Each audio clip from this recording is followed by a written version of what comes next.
campus and feel that it is a place where they can learn and grow into young men and women in a loving atmosphere is a wonderful feeling. Definitely the seeds of growth and love and friendship are sprouting throughout the campus and in the classrooms. It is this new mood at FMS that has inspired me to talk to you tonight. I want to relay this observation and proceed in a direction that will best enable the continuance of such a positive change. What has led to this change? So I ask myself, is it good teaching? Is it good leadership? Does good teaching bring goodwill? The truth is, our campus reflects what we are about. Our students are engaged, active, and working together. Our school is not a spectator sport, but a place where students are doing and learning. Walk into any classroom on our campus, and you will walk into a classroom of conviction and commitment. Unlike the elementary, unlike the high school, there is no place like the middle school. There are differences in teaching middle school students. Differences in attitude, process, understandings, and development. Middle school students are often quirky, confused, wobbling between ages of 6 and 30 in a matter of minutes. As teachers, we take on roles of advisor, direction finder, record keeper, counselor, mediator, and constantly teacher. We provide the momentum and enthusiasm in our classrooms. We provide goals, lesson objectives, all the while obsessed with helping our students to grow, primarily academically and intellectually, preparing them for next year's challenges, and ultimately to become contributing members of community and society. This is good teaching. And while we hold the core belief that every child can learn, some students challenge this very core belief. But for faith, we continually search for new techniques, methods, and ideas. For example, this year, we are designing lesson plans, making greater use of graphic organizers or thinking maps, implementing more technology to support academic core. I am a proponent of all these ideas and methods. I love the challenge. I know I am not the only teacher who feels this way. However, I only speak for myself. What effect are these changes having on our students? Students ask more probing questions. With some struggle, they answer higher level questions. Their confidence level has grown so that they are able to write and answer more in depth and not superficially. Lesson plans. There is no perfect lesson plan, just as there is no perfect teacher. But certainly there are good teachers, good lesson plans, and good teaching. In my mind, lesson plans are roadmaps for teachers and students. Students are reassured about where the lesson is heading and what is expected, the time allotted per activity, etc. For teachers, lesson plans assures that the weekly goals are met. Lesson plans are roadmaps or guides to ensure that the information that needs to be imparted to the students is done in the time allotted by the pacing guides. It eliminates wasted effort and time and also the worry that the curriculum will not be completed. It ensures that the student will receive the information necessary to succeed. It reassures the teacher that he or she has covered the essential standards required by federal and state guidelines. It's all there in black and white to be reviewed at any time to make changes if necessary. This roadmap also is a guideline for students.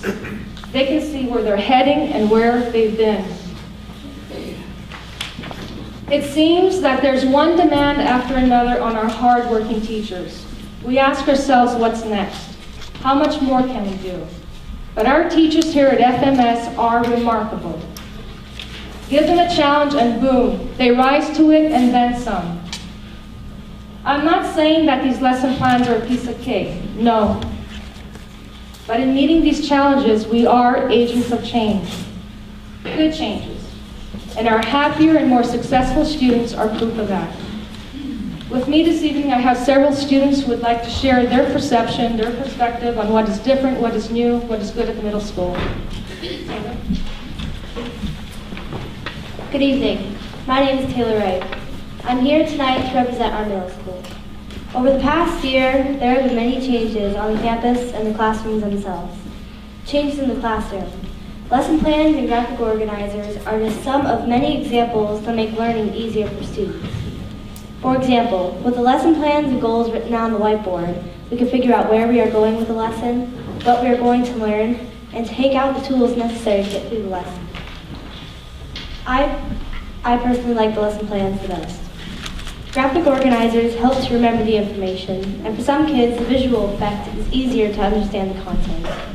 It also helps to summarize, describe, and synthesize the information the teachers want us to remember for the test. Synthesizing is taking information and making sense of it. It requires very high-level thinking. It is sometimes frustrating for students and teachers because it is hard. I would now like to introduce my classmate and good friend, Connie. My name is Connie Quintana. This evening I would like to talk to you about the transitions, which are the hardest for me in the classroom. For example, moving from the textbook to work in our notebook. I've noticed that we, the students, are moving faster when the teachers direct us. The teachers have greater expectations of us, to be settled, begin our work, and stay on task. School for me is an experience made for not only learning, but succeeding, and the teachers make that process a lot easier. I like how teachers reward us for succeeding in assignments and projects.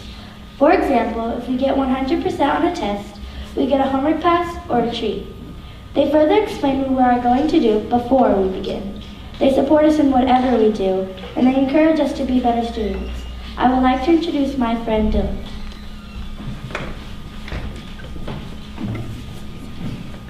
Hi, I'm Dylan Gallardo. I'm here tonight to talk to you about the campus, the kids, and the classroom. On the outside, the campus is much cleaner and more students appear to respect and care about the school. In the classroom, I have noticed that the teachers give us more work so that we can be more familiar with the lesson and to prevent us from sitting around doing nothing. I like how teachers make the lessons fun and meaningful and that they do their best to connect what we learn to what is happening in our lives. Moreover, the graphic organizers and other projects that we work on help us to be more responsible and to become more educated. The teachers also spend more time explaining the content that we're working on. Lesson goals posted on the whiteboards motivate us to be aware of what we're learning, and they also make it easier to extract key facts in our lesson. Now I'd like to introduce my friend Cesar. Hello, I'm Cesar Garcia, and I'm a 10th grade student at Thorne Middle School. Since last year, my friends and I have changed a lot. I have been thinking about my future and more focused on my schoolwork and try to keep my grades up. Our classroom procedures have changed too. Recently, we worked on a class project and we were allowed to use technology. In our classroom today, there is more one-on-one interaction between the teachers and the students. We also have smaller group work and pair share. We're allowed to partner up and use technology to complete our assignments and to complete our projects. I like having a partner and using technology because it helps to complete assignments. I believe that in our future, our job will involve research and collecting data, and prepare our presentations that will help in the career we choose. Overall, I prefer this school year over last school year. It makes me happy to be able to attend Thorne Middle School. We are on our way to becoming efficient and productive members of society. Thank you for your time and consideration.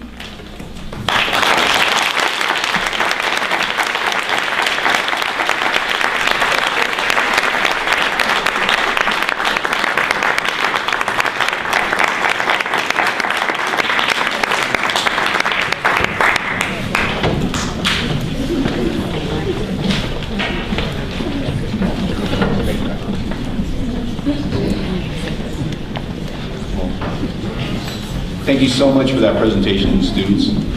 Any comments, board members? Yes, that's a good example of what public speaking is supposed to be all about. That's true. Very good. You did an excellent job. Okay.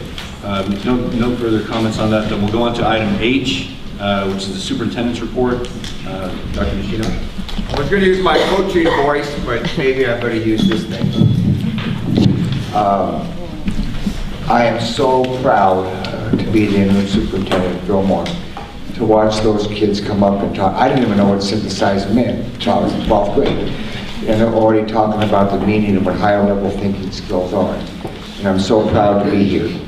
A couple things before my staff talks about the budget and other things that are happening to us. You know, I've been in this business for 4 decades now. And I thought back when Proposition 13, that tells you how old I am, came in, and I was pink slipped 3 years in a row in LA Unified.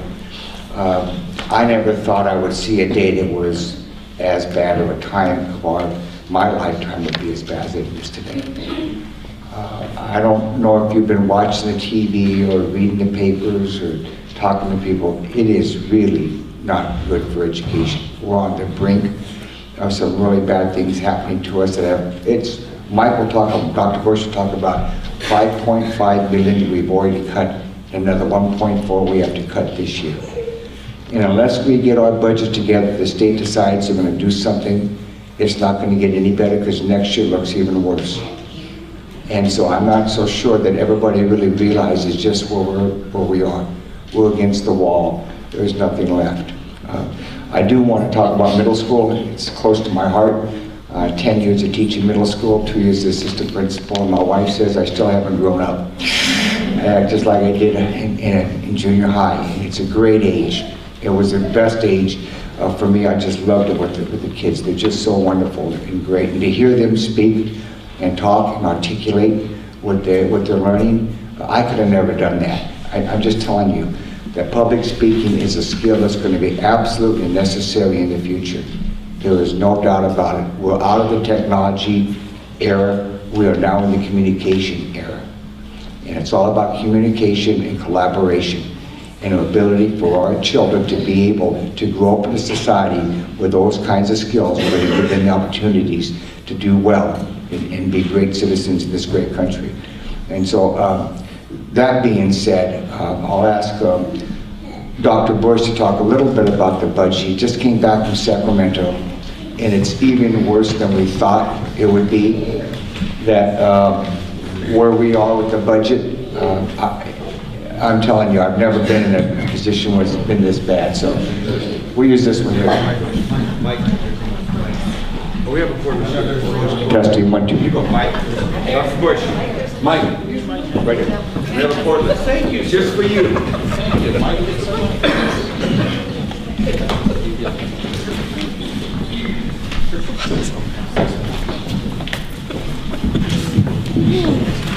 I apologize, I only made 50 copies, and I know this is thrilling, so if anyone doesn't get one and would like one, just let me know, and I'll get you a copy.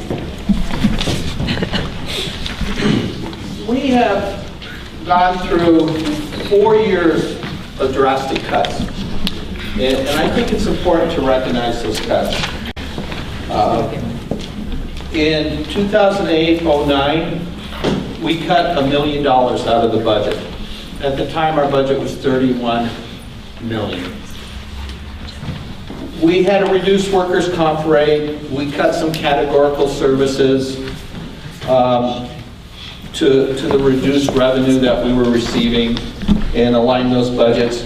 We realigned our special ed. We brought our SH students back. That was a good thing, educating our kids here and saved $230,000.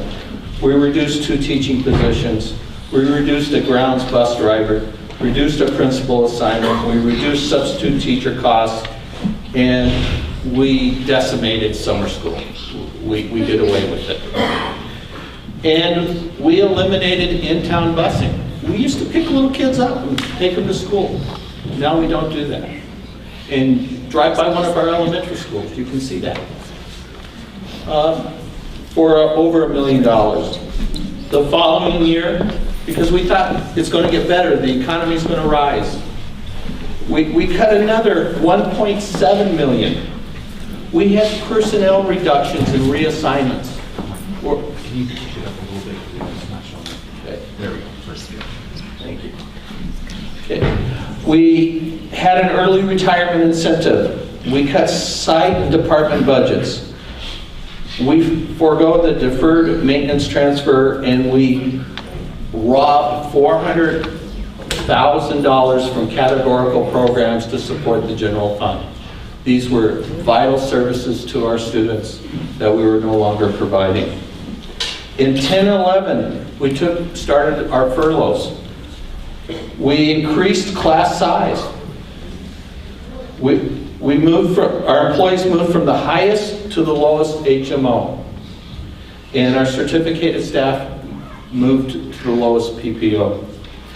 And we expanded our categorical flexibility, which is another way of saying we took $533,000 out of added programs to support our general fund.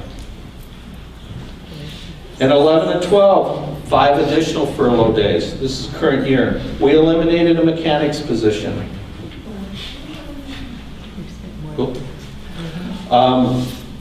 Replaced a high school vice principal with a part-time dean.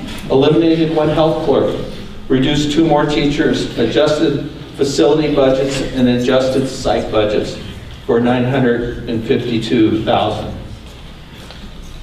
We are now faced with a shortfall next year if the taxes don't pass. One of the 3 tax incentives does not pass in November. We will be cut somewhere between $370 per kid to $450 per kid in the middle of the year. And we have to take the assumption right now that these taxes may very well not pass. They are not exactly polling real popular with the electorate. So questions have come up about transportation. We had a reprieve on transportation this year where the governor was going to take half of it. But next year, the whole thing's still out. We're, past 2 days, was working very hard with folks, looking at solutions. Is there something else we could do at the state level and keep transportation? We may get a reprieve for next year. But if the taxes don't pass, the governor has said he will cut all transportation the following year. That's $400,000. And frankly, I do not know how our kids will get to school. I do not know how the high school students at Piru will get to our high school without transportation. How the kids out at Newhall Ranch will get in to school. So we have to look at that as a cut to the general fund. Questions have come up about flat funding. It is only flat funding if the taxes pass. If the taxes don't pass, it's somewhere between 6 to 10% cut to the revenue limit. If questions have come up about transitional kinder, because the governor has said we're not going to do transitional kinder. But the start date is still moving from December 2nd to November 2nd. That's 1/12 of our kinder cohort, or 1% of our ADA we will lose. So if those proposals go through, it is not a flat funded budget. At best, we're going to lose $600,000 under the governor's budget, and we could lose an additional $1.3 million on top of that. And our current budget for next year is about $1.4 million, as John has shared, out of balance. Questions, board members? I just wanted you to emphasize the idea that if this tax doesn't pass in November, we're going to be hit even harder than we are right now. But what this means is if you people don't vote to tax yourselves in November, then we're going to have to cut more off the budget. And if the people, if the majority of the people in California, or maybe what is it, 66%? Okay. If the majority of the voters do not pass the November taxes, if the majority of the voters don't vote to tax themselves more, then the cuts in education will increase. That's what it means, and I just wanted to emphasize that. Because I know people are concerned about class size reduction, people are concerned about losing school days. And if you look at this outline, notice that we get $500,000 reduced from the budget if we take 5 days of instruction. And so 10 days would be 1 million. So we could save money by doing that. But that means that teachers lose pay.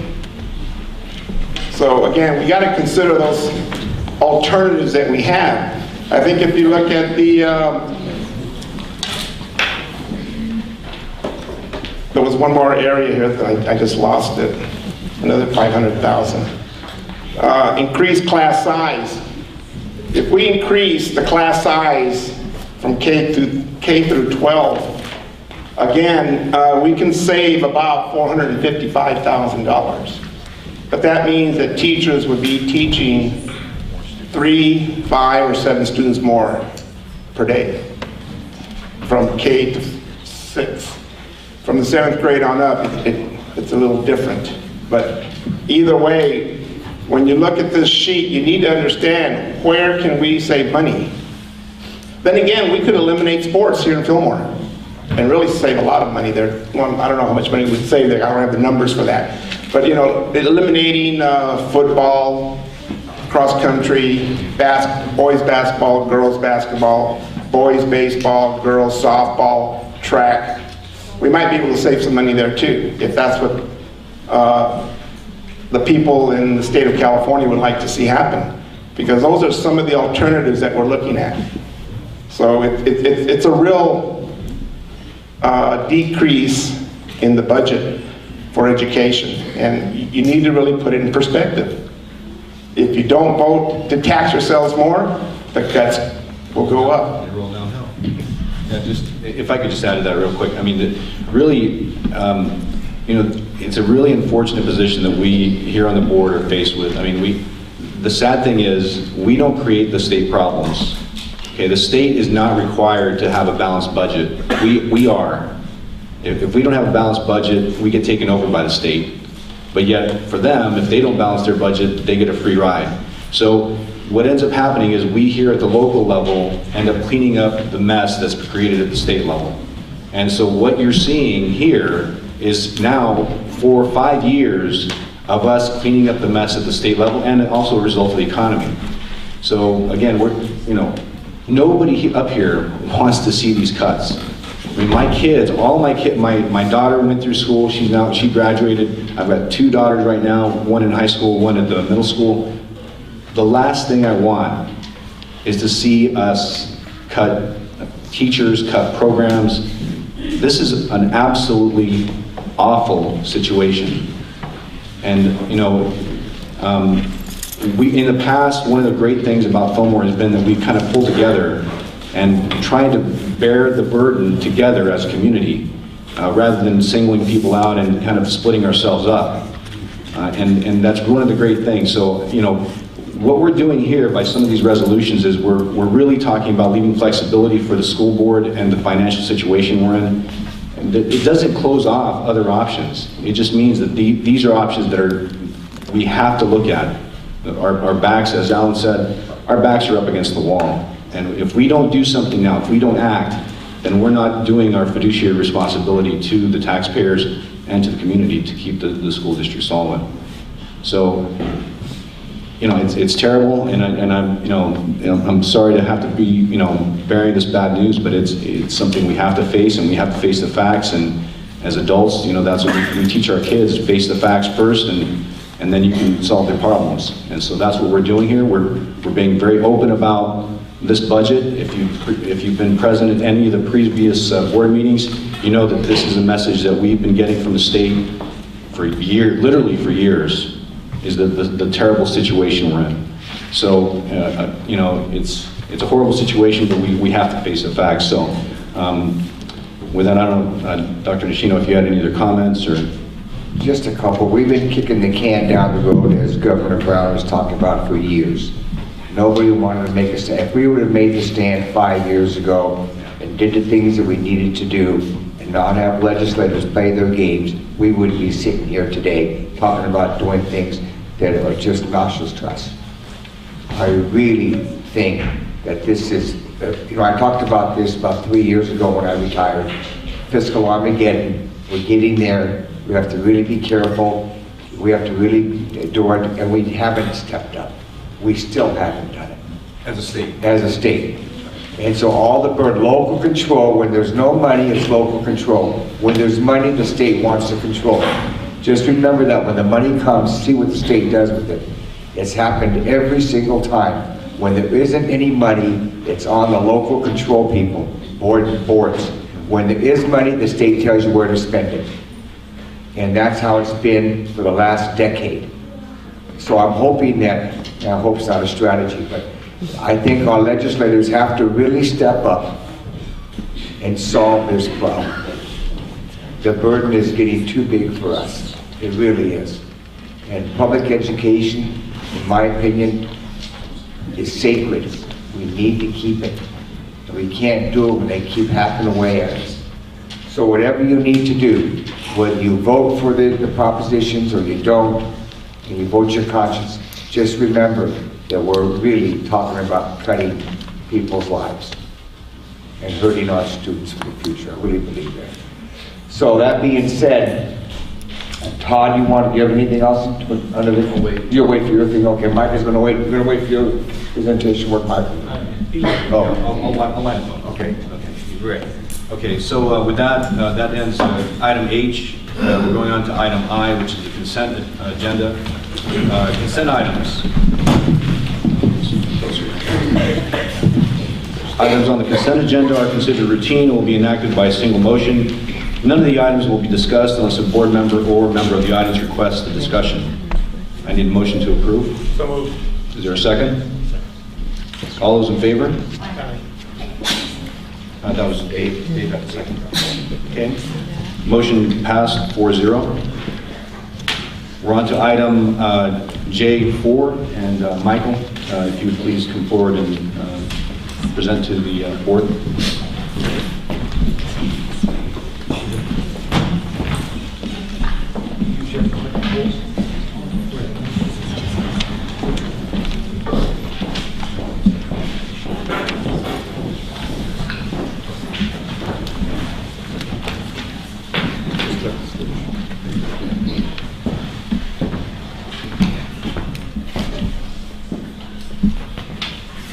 Board members, there you go.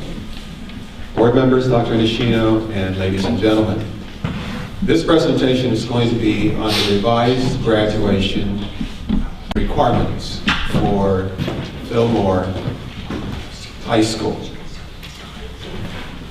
This presentation will cover 3 areas. I'll first give an overview of the recommendation, what it consists of. Then secondly, I will have some of our district staff come up and address certain portions of the recommended changes to the graduation requirement. Then finally, I will close with what I think is the heart of the matter, and that is higher expectations.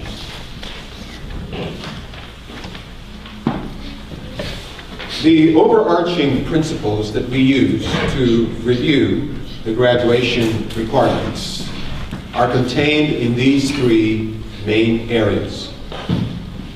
One, we looked at the Common Core state standards. Now, for those of you not familiar with the Common Core state standards, what that means is that over 40 states in the United States have decided and voted to adopt common standards in English language arts and in the area of mathematics. In other words, we now have, agreed upon by over 40 states in the Union, common, quote-unquote, national curriculum. Contained in the common standards are things expected nationally that every student ought to know and be able to do from K through 12th grade. Their goal, because it was driven by largely businesses in our country, is to increase the rigor of instruction going on in the classroom so that it will prepare students for college and the modern workplace. Now notice please, it says and, not or. There used to be an understanding that students either prepare for college or they prepare for the world of work, where that's no longer an option. Because the workforce that the businesses have been getting over the years have been less than what they have decided. And therefore, nationally, they have come together, worked with governors in different states and state superintendents of education, and said we have to do something about the issue. We can no longer continue with mediocrity in terms of students coming out of our educational system, K-12. As you know, the competition is no longer between a child sitting in one classroom and the child sitting in another classroom. The competition is now international. Our students are competing against students internationally. A number of our businesses are being shipped overseas. And the reverse is happening. Instead of those overseas coming to our country, applying for jobs, we now have a movement where our skilled, trained college graduates are applying for jobs overseas. The jobs that we understand in the past, especially in the manufacturing area, have been dying. And the requirement in the workforce has been kids who are able to qualify for college and the world of work, modern workplace. And so what we have done is we've looked at the offerings at the high school, and we've asked the question, how can we align the curriculum so that every student coming out of the high school are college ready? How can we do that? Now, we're not saying that every student should go to a four-year university. We're not saying that. But what we're saying is this, that unless we prepare our students with more options, then we are cheating them of a better future. We have to give our students more options. And the preparation is higher. We have to pitch the preparation towards a four-year university, UC or CSU. Anything less than that is preparing our students for less than the future they're going to face. Like I said, we're not saying everybody has to go to a four-year university. We're not saying that. But what we're saying is that we give them more options, because you know as adults that you may not decide to go to a university, but later on you think, oh, I need further education. You're already equipped. We've equipped every Fillmore graduate to be prepared for that. That's the background behind the high school graduation revision. Secondly, in order for students to be prepared for college and the modern workforce, they have to be taking college prep courses. You cannot say you have to go to San Diego and take 5 North. It won't work. If you want our students to go to college, they have to be on track, taking courses that prepares them for college. Therefore, we have to look at what are the courses offered now at the high school that do not qualify for that. Lastly, we need to increase the choice and flexibility for students. I've been a high school principal. I was a high school principal for over 10 years before I moved to the district office. And year after year after year, especially students who are taking AP classes, their schedules are so tight. Their options in terms of electives they would like to choose are so tight. Therefore, we have to look at classes that are no longer legally mandated for us to offer, yet we're requiring our students to take them, and see what the law says about those courses. And I'll identify that course later on. So that you open up opportunities for kids to take classes that prepare them for a four-year university. Now, I have to say this.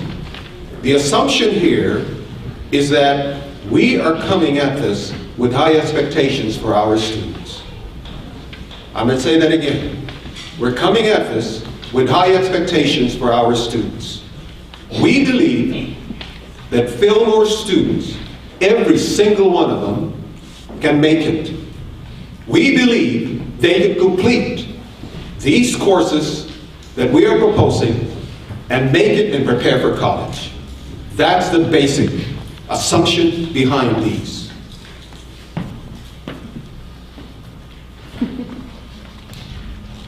Now, I'm going to identify for you specifically what those courses are that we're looking at. And I'm not going to use the overhead for now because it's a lot of information, so I will talk through it.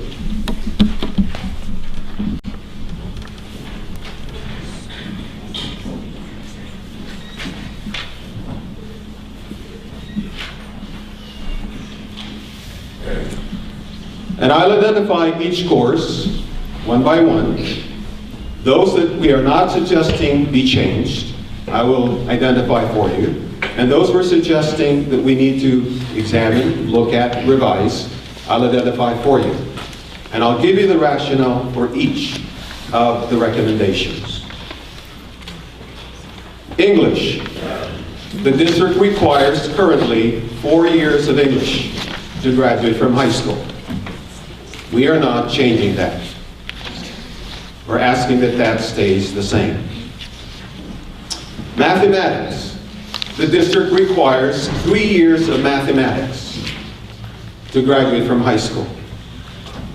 We are not changing that, except to say this, because we believe our middle school students are capable of engaging higher level math. That means that there are kids in middle school who can be successful in Algebra 1 and geometry. In fact, the middle school has revisited their curriculum and have offered Algebra 1 to 7th graders this year. And a number of them have been placed in Algebra 1 classes. Now, those 7th graders who move on to geometry, they're successful in algebra, to geometry in the 8th grade. Now, parents, I see you smiling. You know that this high expectation is something you want for your child, if they are capable of engaging in that kind of a curriculum. And we believe they are. We believe they are. Now, when they take Algebra 1 and geometry in middle school, it should count for something in high school. What we have done to fix that is that the past 3 or 4 months, we have been working with both the math department in the middle school and the math department at the high school to align the curriculum. What does that mean? We've been working with them so that Algebra 1 taken at the high school is the same as Algebra 1 taken in the middle school. And that the grading system is the same. So that if a student receives an A in Algebra 1 in middle school, that is equivalent to receiving an A in Algebra 1 in high school.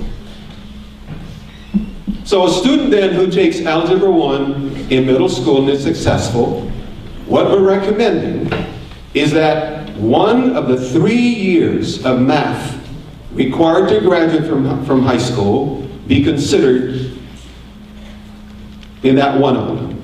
So take Algebra 1, you're successful, then you have qualified and completed one of the 3-year requirements in mathematics in high school.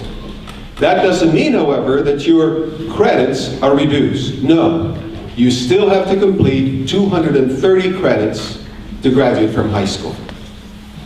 Now those students who are really eager and want to go on to higher math and complete geometry in the 8th grade, what we're saying is, count that as concurrently enrolled in high school. What that means is that it will count towards one of their electives in high school. So that means that they have left to complete 2 years of seat time math. By the way, the state requires, no matter what you complete in the middle school, that you complete 2 years of seat time math in high school. So what does that look like for a student who completes algebra when they go to high school? Here's what it looks like in terms of math. So they complete Algebra 1, they go to high school. Freshmen, they will move into geometry. Sophomore, they move into Algebra 2. Now keep in mind, UC campuses and CSU require 3 years of math. And they're requiring Algebra 1, Geometry, and Algebra 2. That's the minimum requirement they're saying before you're even considered to go on and apply. What does that mean for those students? From my experience, and I've worked with Dr. Nishino, 2 districts, larger districts than this. When they raised the bar for the kids, which we did, when they went to high school, in this case, those kids who completed algebra, they end up with Algebra 2, they tend to move on to higher math, especially if they want to be competitive in their college acceptance. Because UC is saying, we're asking you to have 3, but 4 is better. 4 is better. So our experience is that they move on to higher math. What does that look like for a student who completes geometry? It's very exciting for a student to complete geometry in middle school. It counts now for a high school elective. They go on, freshmen, they go on to Algebra 2, and I guarantee you, because they're required to complete 2 years, they go on to trig. And they go on to calculus, A, B, C, D, and on. Okay? That's what we're recommending. We're not saying you reduce the 3 years of math. You don't. Okay? 80 to 90% of our students will go on to high school, going through the normal track. Algebra 1 in the 9th grade, and the sophomore, 10th grade, they will take geometry, and junior year, they will take Algebra 2. And then we got 1 more year of math. Okay, what we're saying is that for the 10 to 20% of our students who really excel, let's not hold them back. Let them move forward. Let not the system stop them from moving forward. For those who decide not to continue after the 2nd year of math, you know what that happened? What allows them to do? It will allow them now to have more choices in terms of their passion in electives. They can now have 4 years of band. They can have 4 years of fine arts. That some of the students find their courses very tight. This allows their courses, their classes, their schedule to open up. Now there's been a concern that has been raised that if you have kids taking algebra or have completed those higher level math in middle school, when they go to the high school and reach 10th grade, when they take the KC, that they will not do better. Now, folks, let me explain to you the KC, the exit exam. The exit exam, in terms of math, is mapped to 7th and 8th grade mathematics. I repeat that. It is mapped to 7th and 8th grade mathematics. In fact, most of the questions, 70–80% of them, are really pre-algebra questions and general math questions. You have a handful of algebra questions in there. If the concern is that they're not going to do well, keep in mind these kids are high caliber math students. Secondly, all the high school needs to do, and I'll talk to Mr. Wilbur about this, and I'm sure they've thought about this already, is that in the 10th grade, you spend a little time reviewing them for the KC. Already do it. They're already doing it. Do you follow? They're already doing it. The point again is that let's not hold the kids back who are capable. Let them move forward. Let them run faster. And let them compete with other students across this county and across this state.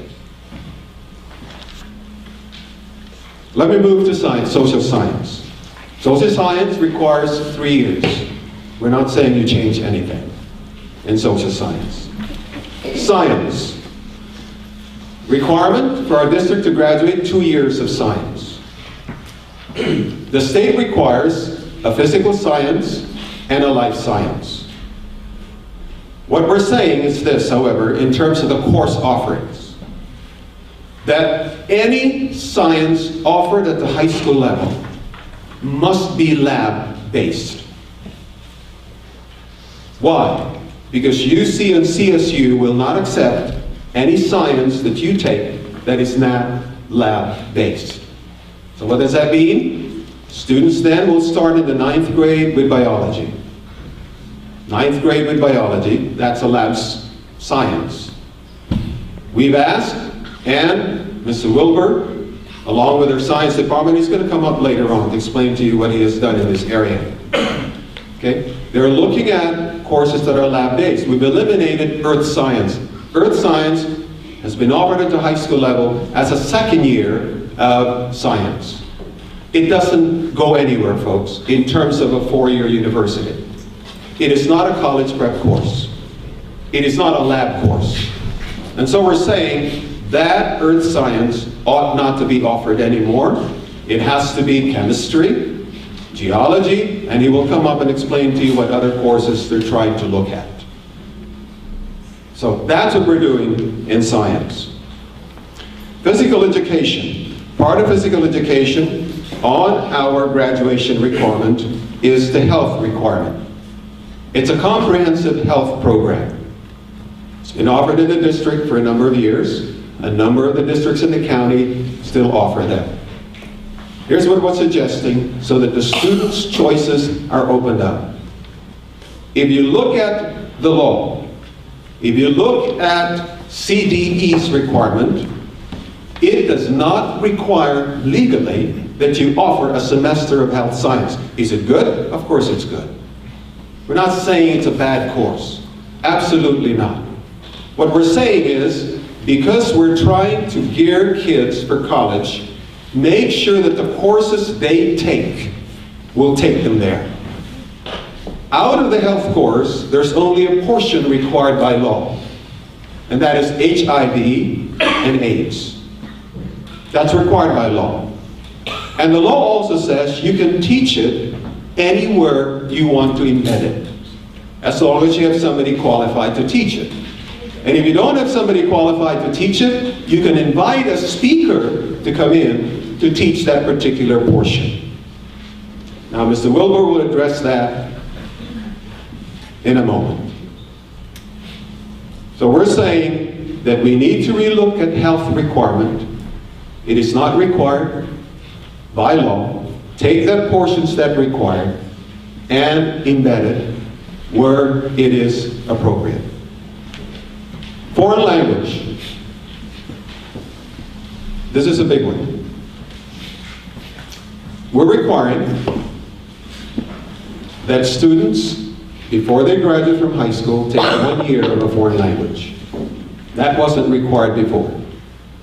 It was visual and performing arts or a foreign language. Now, why are we doing this? UC, CSU will not even look at your application unless you've completed 2 years of a foreign language. You're out of the running. Forget it. Can't even apply. What we're saying, in fact here I'm a little bit embarrassed because we only said 1 year. We really have a high expectation of our kids. I'd say 2 years. Okay, but we're saying 1 year. Why did we say 1 year? Particularly for students who speak Spanish. Parents, if your child speaks Spanish, if you take Spanish for Spanish speakers, for native speakers, you complete that successfully 1 year, it counts towards 2 years of a foreign language. You met your foreign language requirement. Mr. Wilbur, am I correct? He says I'm correct. Okay? The other piece is this. Why we're requiring a foreign language, at least 1 year. A student who takes a foreign language, let's say freshman or sophomore year, and decide, I don't want to take it anymore. It's tough for me, et cetera, et cetera. But we have known of students who reach ready to go into their senior year, and they change their mind and they say, I want to go to college. I want to go to a 4-year university. They still have a chance. to complete a second year of a foreign language, the same language. So that's what we're requiring.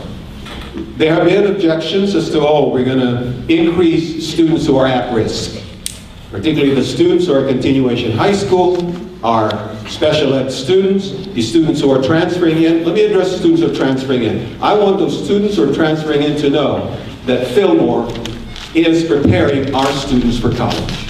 I want them to know that. If they don't want to be prepared for college, then I want them to look for somebody else, another school. We're preparing kids for college here. The superintendent, the board has given me that mandate, and I've looked at the graduation requirements. I've worked with the principals and other departments in order to make sure that our courses align to the highest expectation that we have of our students. Fine arts or vocational education. Actually, you no longer use vocational education. The technical term is career and technical education. So what we're saying is that you have to complete either fine arts, or career and technical education. Right? The reason they call it career and technical education is because the hobby vocational type of classes have been eliminated across the state of California. The courses that they would like introduced at the high school campus, preparing students for the world of work, ought to be classes that are at the level of apprenticeship and so forth and so on. It really trains them for entry-level jobs. Non-departmental requirements. Originally, the graduation requirement calls for a semester of geography or career education and technical education. We're suggesting that that requirement be eliminated. If they would like to continue with geography or career education this semester, then it ought to be an elective course, if somebody would like to teach that. The district also requires that students complete a community service number of hours. In fact, the graduating class this year should have met that particular requirement. But we know, looking at that particular requirement, that has not been addressed yet. And so what we're saying is that we incrementally roll it in. So class of 2013, 15 hours of community service. Class of 2014, 30 hours. Class of 2015, 45 hours. Class of 2016 and on, 60 hours. And then you have 14 elective courses, or 14 semesters. Total graduation credits you have to earn to graduate, hasn't changed, 230. We would also like to add a provision. And let me say why we need to add this. Right now, a student who has not passed the CASE, the exit exam, okay, is allowed to walk across that stage and get some kind of certificate.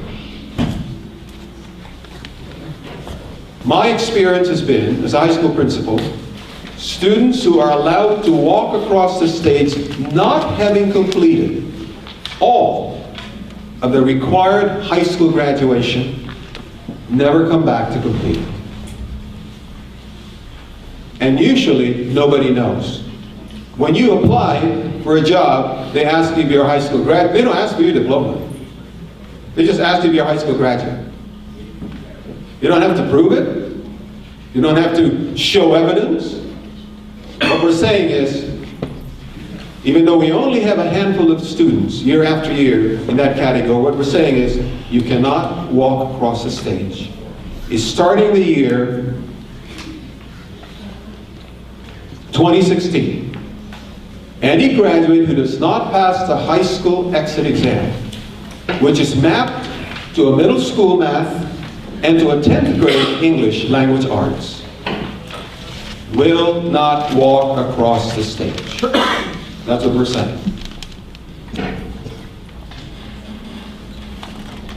So those are the critical pieces of the high school recommendations in terms of graduation. Now I'm going to call on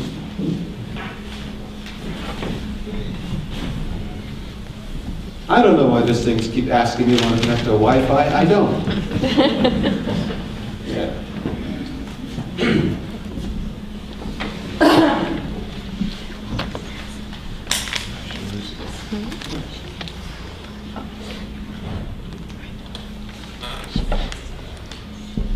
Okay. Now there are 4 staff of the district who will come up and we'll share with you a little bit more of the details and some of the rationale in terms of what we're doing. Mr. Wilbur? Thank you, Mr. Johnson. Before I start, you know, I want you to know I'm as passionate as him about this, but it's not going to come across that way, okay? Because I am. I just don't think I can come off as passionate, but I am going to use the computer here as a podium. Don't close the computer. Don't close the computer. All right. No, okay. Thank you. Good evening. I have there's quite a bit of overlap between what Mr. Johnson said and what I prepared, so I'm going to take a little time to kind of browse my notes, so I'll be pausing and looking down a little bit. As Mr. Johnson noted, we started to have these discussions in August when the new administration came on, and it's very exciting to have these discussions. And as you know, most of you are district employees here, we have a lot of initiatives going on in the district.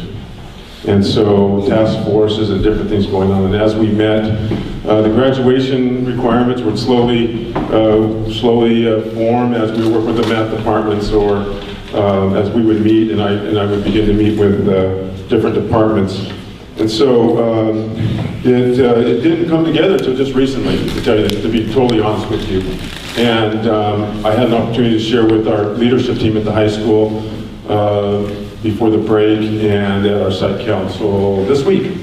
So in both of those groups, that we value the opinions of those groups very, very much, similar concerns came up that Mr. Johnson shared, and I'm going to talk about some of those a little bit, and a lot of excitement also, and positives, and comments like, boy, I wish my son or daughter would have had these opportunities, or you know, a comment that came out of our leadership team, one of our staff said that there are certain things that we have not been able to offer the high school that we feel we're losing students to some of our neighboring school districts because they're able to offer some things that we have not been able to. And one that comes to mind very, very quickly is our music program. As you know, Mr. Godfrey does music after school, and one of our goals for many years is to bring that back into our school day. So, you know, the concerns that Mr. Johnson brought up, I'm going to share some more of those. I'm going to try to share with the board some of the concerns that the staff has brought forward so that you're aware of those. Let's see what I've got here. Oh, I wanted to touch on this a little bit more. A few years ago, I had the opportunity with Dr. Michael Babb, that you guys all know because we work with him, to go to Thousand Oaks High School. They're a distinguished school visit. And part of it was to visit a bunch of classrooms to see how the staff was teaching, to determine whether or not they were still a distinguished school. And I was, I'm not here, I know that the camera's rolling, so I'm not here to publicly say anything negative about Thousand Oaks High School, but I will say that our teachers at Fillmore High School are out-teaching the teachers at Thousand Oaks High School, out-teaching them. However, they had this beautiful production studio for the digital video production. And I'm like, wow, our teachers are doing the job in the academic class, but we're really struggling to provide our kids with those experiences that a comprehensive high school can provide. So we have a great size. 1,000 student high school is an ideal size because you're getting large enough that you can offer more classes, but it's always a struggle to provide our students with the comprehensive experience that they're getting at the other schools. And they deserve that, because they're just as good as the students at every other school in Ventura County. They deserve those opportunities. So I want to make sure. Is that a little bit of passion there? Is that coming out a little bit more like Michael there? Huh? I've got some passion about this. Okay. So I want the board to consider that as one of our challenges as you consider this decision that you're making. And also consider this Common Core challenge. And I know the board had a presentation. Many of you in the audience, some of the staff at certain sites, Mr. Johnson has been there and talked about the Common Core. He has not been to the high school yet. That's coming up in April. The board had a presentation. You know about the challenges of the Common Core and to put our students in different opportunities than we've been able to give them in the past. So keep that in mind. Okay, so I'm going to go through this, and you're welcome to stop me at any time, board members, and ask questions. I have a little different order than Mr. Johnson. I was going to start and talk about the biology changes first. But I also want the board to think of this as a whole package, because it really is a comprehensive graduation policy package, because everything kind of fits together very nicely. First of all, biology. Weeks ago, I started talking to the biology department, our science department, about every freshman taking biology. And we have had for years this sort of science course. And to be honest with you,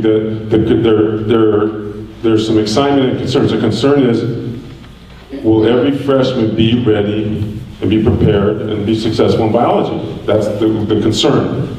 Wow, we're going to put every freshman in biology. How's that going to work? So that's a concern. On the excitement side is an opportunity to develop some new courses that we have not even, we've not had the opportunity to do this for years. And so there's some excitement about that. And so on the concern about the freshmen taking biology, when we talked about this, the science teachers said that most of the time, the students that are not successful, it's because it's their effort. It's not because they can't, it's because they're not. And the intentional non-learners that we talk about. So we talked about that, and one of the things that kind of happened at the same time but unrelated, Mr. Carrion from the middle school contacted this articulation thing that we're doing with the two schools. Mr. Carrion contacted high school teachers. What can we do in the middle school to get the students ready for biology? Okay, so one of the things that we're starting to talk about in many of our courses, what can the teachers do in the previous course to prepare the students for that next step? So our high school teachers are going to work with the middle school science teachers. After the big test in April, the 8th grade science teachers are going to help the high school teachers get those 8th graders ready for biology, so that they start front-loading some of the academic vocabulary that the kids need to be successful. I talked about the excitement part of it. On the excitement part of the new classes, one of our concerns is, what does the physical science look like for the freshmen? We have the biology, and chemistry is very, very rigorous course.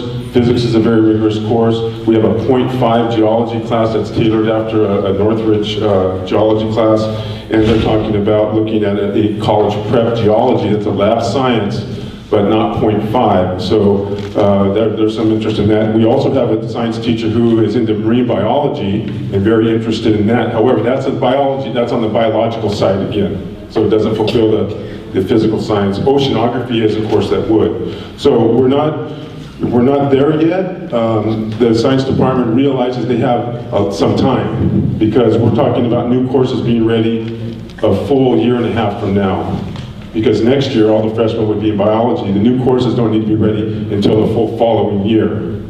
So that was like a relief for the science department to know we have some time to get ready for this. There's another thing that we talked about. We have a district vocational education, career technical education steering committee. And over the last year, we've talked about the idea of creating a bioscience academy at Fillmore High School. Foothill Technology in Ventura has a sequence of courses that students can take that prepares them, and Mr. Prado, this is something that you're very interested in, because we talked about this 4 or 5 years ago, this idea that our students could get a sequence of courses that would put them in a position to enter into more training for a medical career. And so Foothill has a series of courses, and they start in the sophomore year. So they get the freshmen excited, and the first class is there's a series of courses. There's let's see if I have those down here. There's a physiology class, bioethics, biotech lab. One of the members of our committee is a doctor in film, Dr. Johnston, Christine Johnston. She serves on some boards, and she has some pull with some organizations that can provide some of the lab equipment that we need to pull this off. So this is something we've been working on. Mrs. Asham, Dr. Johnston went to Foothill, visited. Ms. Huxtable went the previous year. She's our biology teacher. We feel like we can pull this off with the changes that were in 2 years. Well, yeah, as soon as we can get everything ready. One of the things that's going to happen is hopefully the board will accept our recommendation and approve the changes in graduation requirements, and then the high school staff will get to work on developing the courses to bring to the board for approval through the process of the district. The math changes, I'm going to move on to math. I don't need that now. Let's see. For math changes, the biggest concern that the staff has is this idea of a junior year, the math requirements already having been met. That's the biggest concern that I've heard from the math department and counseling staff, is our counselors work really hard to push our students into taking the highest level math possible, to not only be UC eligible, but competitively eligible. And the concern is that the kids will not want to take another year of math. They'll say, well, I'm just planning to go to JC, so I'm not going to take that math analysis or calculus class. This is something that we're in a disagreement. I believe, as Mr. Johnson has described it, that students will want to continue. And I'll tell you why I believe this. He didn't touch on this.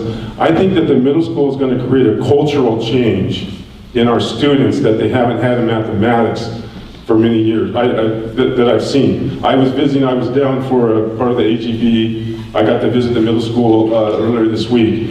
The focus in the classrooms, I know they knew we were there, but it was incredible academic focus at the middle school. And I believe that as the kids have a positive experience in their education at the middle school, they're going to feel prepared, they're going to feel jazzed, and they are going to be, the math will be such a positive experience for them, they're going to want to continue to take upper level math. So I think that we're thinking about this with what we've seen in the past, but we have to really consider the future possibilities and what's going on at the middle school.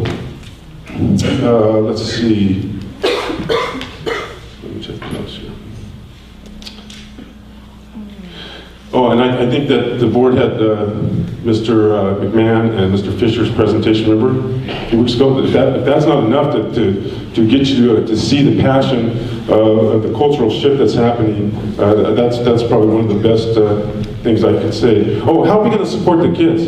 And one of the things you missed, Mr. Johnson, was we're not just saying that all the kids are going to take these algebra classes without support.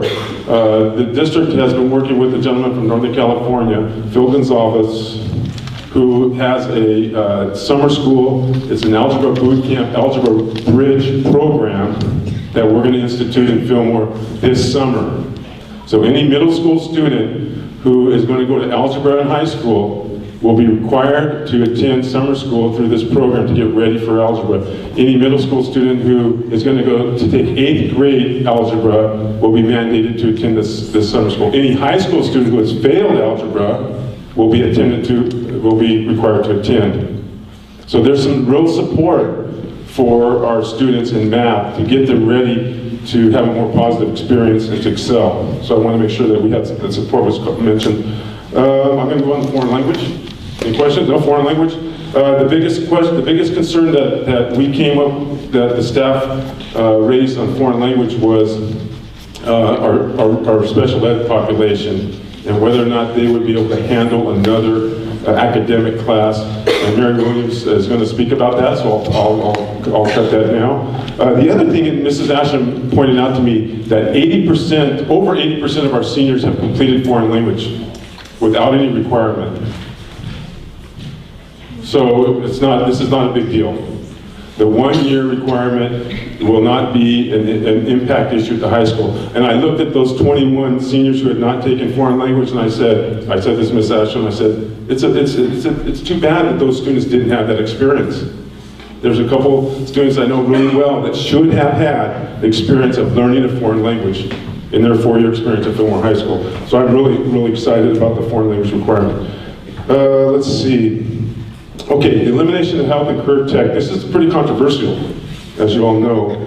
I want to point out some of the courses that we have options available to students, and then I'll talk about how we're going to address some of the required teaching. In 2007, our English department was working on a speech class, and it was not, we were working through the approval process and we weren't able to pull that off. One of the classes that we really want to give our students an opportunity to take is speech. Speech, advanced speech, speech and debate, mock trial during the day. We were very proud of our mock trial team not too many years ago, and we were trying to put it, we couldn't get it into the day, and but we were really proud of it.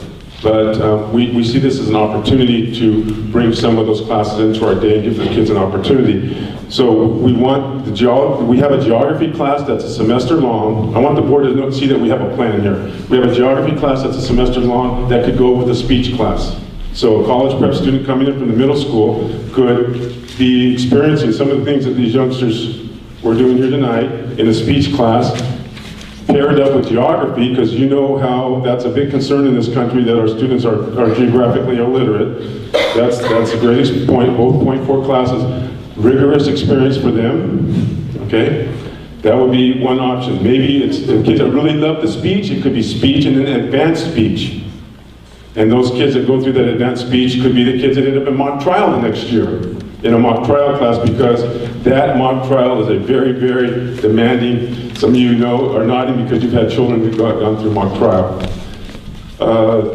Another option is, how are we going to support the freshmen more in these classes that are going to be all in biology? They're going to be taking higher level math when they come in. And so one of the ideas is to create some AVID sections. You know, the board knows very well what AVID is, to support those students. The AVID classes now, it used to be Latin roots to learn about vocabulary. Now it's academic vocabulary. And Dr. Nishino and Mr. Johnson and I, we've been talking about this for EL populations, how powerful an opportunity to really develop their academic vocabulary to help them in all their other classes. And those of you who know about AVID, AVID also provides training for the students on organization and how to study and how to work through problems together. So I see AVID as a way that students can get support for their math and their biology and their English classes.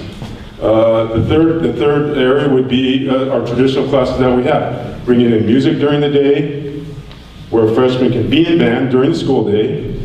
Drama, we have freshmen in drama now during the day, and our other vocational education program, agriculture classes, etc. Any questions about that? I hit the main points there. Oh, video productions. We have video productions. Oh yes, we do. We have, right now, we currently have video productions in the evening, in the afternoon, with the gentleman who teaches two afternoons. It's one class for 5 credits. We would like to be able to offer video productions during the day. Now, what I'm talking about is not what Scott's doing here with the camera, where you sit and let the camera do the work. Video productions for us, sorry Scott, video production for us is kids collaborating. They decide on a project in a collaboration. They write scripts. They get up in front and speak like the young people were doing here. And they have an opportunity to present that work through a video production and the digital part of it too. Now that's the Common Core, putting kids in experiences where they are collaborating, they're speaking, they're higher level thinking, and creating products that lead to career and college readiness. That's what, so I'm bored, I'm going to be working hard to get some video productions into the day. And so that's going to be coming soon. Am I getting more passionate or less passionate? Okay, I got to get more passionate. Okay, let's see. Cutting the Career Technical Education course, it's a class we've had for years, and there are some skills in the course that we'd like students to be able to pick up other places that still learn. So we're going to work to identify other places where students can master those skills. For example, something very simple as PowerPoint. We want to make sure every student knows how to do a PowerPoint presentation. So we'll be working with the other departments, the core departments, to see who can pick up some of those skills as PowerPoint, internet research, Excel spreadsheets, and the science classes. Again, these are things that are in the Common Core, where kids are going to get experiences in the history, science, English, and math classes in these technical areas. The health class. There are a lot of concerns about how we're going to provide our students with the state required topics, curriculum in health, and then maybe also some other things that the health classes have provided. One thing I want to remind everyone is that PE is not what it used to be. PE is not what Dr. Nishino did back in the day. It's now, back before him. PE now is fitness. It's all about fitness. The students know what their BMIs, their body mass index is. They do fitness activities. I was in the PE in the gym today. They were doing a circuit training for fitness, and I know the middle schools already doing these things. PE is doing a lot of the things that we've asked our health classes to do over the years. Okay. Now so that's something that's very positive that I want to make sure everybody understands, that there are other classes that are covering some of those topics. The HIV/AIDS is really critical. It's really critical, and it's required by law. And one of the neat things about all freshmen in biology is that there's the place that we can capture all freshmen. When we talked about this a year or two ago, we did not have a science class that all freshmen took. It was split. So the earth science classes were mixed, the biology classes were mixed. We didn't have that clean class for every freshman. And in speaking with the biology teachers, they already do some activities after the testing in April and May where they address communicable diseases, and many times those projects turn out to be student reports on STDs and HIV and things like that. Ellen Dewey, our school nurse, is going to work with our science teachers to make sure that those units are solid, appropriate, and what the kids really need for HIV/AIDS. We're not taking that lightly. Oops, I'm going to shut this computer.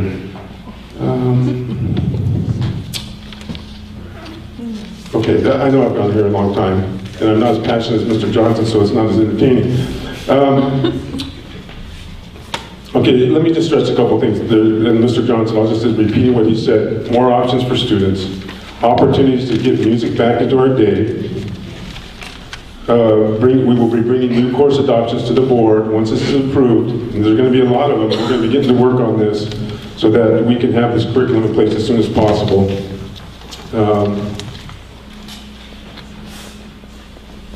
About that. Another thing that Mr. Johnson mentioned was that, and I know that this is a concern, that we would be the only school in Ventura County without health, a health curriculum class. That may be the case for Ventura County. However, there are many other school districts in California, and the numbers are growing, that are not offering a health course. Long Beach, Fresno, I'm going to be at a loss because I'm not going to remember because I didn't write this down. But there are many other districts, and I'm going to make a prediction, and you don't have, this is my opinion, I think you're going to see other Ventura high schools going the same direction because they're going to be looking at opportunities for their students also. And the same challenges we have for our students, the other high schools have, and at a time when budgets are really tight, and we're looking for a way to continue some of these great programs, school districts are going to be going the same direction. So I think you're going to say, oh, we already did that in Fillmore, not too long from now. I know that the staff, there's some disagreement on our staff, and we're not all on the same page on this at Fillmore High School. There are a lot of passionate staff members at our school that are not in favor of these changes, but I do believe that once the board makes their decision, we'll pull together and we'll move forward, and we'll bring an excellent program forward for our students. And you know, I've got two, my last two are graduating this year in a couple months. And not that this is about my own kids, but I do wish that my kids would have had a little bit more opportunities with their athletics and all their college prep classes to have taken video production. Of course, my son tells me the other night, I wonder if Cal Lutheran has video productions, because I might be interested in that. He never had the opportunity. Okay, now this is me talking as a father. He never had an opportunity to take that class at Fillmore High School. That might have been the class that really captured his excitement about something, because he has no clue what he really wants to do, like many kids at his age. So again, this is not about my kids. This is about all our kids and what's best for the kids in Fillmore. And I really, really want to make sure that everybody understands that that I support this proposal, and I'm looking forward to implementing it fully. I'm going to introduce Ellen Green, Dr. Green. Yes, Virginia? You came across very passionate. Oh, thank you. Just wanted to let you know. Okay. I can hear that in your voice. Okay, thank You you. are. Dr. Green is going to speak about the middle school math changes and how that will support us. Maybe I'll stay right here if you're going to be back. Well, I'm Italian, so I want my hands. I was invited to attend a graduation requirement meeting back, I want to say it was December, and honest, I couldn't believe there was another meeting I was going to. With all the work that we did in math this year, and all those meetings, well anyway, it's no offense, but that's a lot of meetings for me. And I wasn't sure why I was participating in the high school graduation requirements meeting, being at the middle school. I really had to have once I got there to the district office and saw Mr. Wolver and the assistant superintendent, Cynthia Fructose attended sometimes, and Mr. Nishino, or Dr. Nishino was there, I started to realize that the middle school plays a key role in making the success of the students at the high school happen. One of the things that they talked about was the earth science change for ninth graders, that course would be eliminated. And we do offer earth science at the middle school. However, right now it's an earth science / PE. So 1 hour per day, 5 days a week is shared between earth science and PE. And with earth science going away at the ninth grade, it makes very good sense for us to implement a full 1 hour, 5 days a week of earth science. As I research this, I'm finding very interesting things about earth science. It's not just science, which is very cool, but English language learners develop academic vocabulary and English by participating in science classes. That's a course that has a high yield for those kids. So I feel very good about having courses where our English learners have better access. You talked about math and the changes that the middle school will play, algebra and geometry potentially being met at the middle school level. I participated in a focus group for implementing the Common Core standards in math statewide. And besides being a very terrific experience professionally, I heard something that I think will help the high school tremendously. As you're searching for math courses at the high school level, what are we going to teach if they come up and all they need is Algebra 2 in ninth grade? The Common Core standards is moved away from these labels of algebra, geometry, Algebra 2 at the high school level, and the courses are called integrated math. I participated in integrated math in junior high.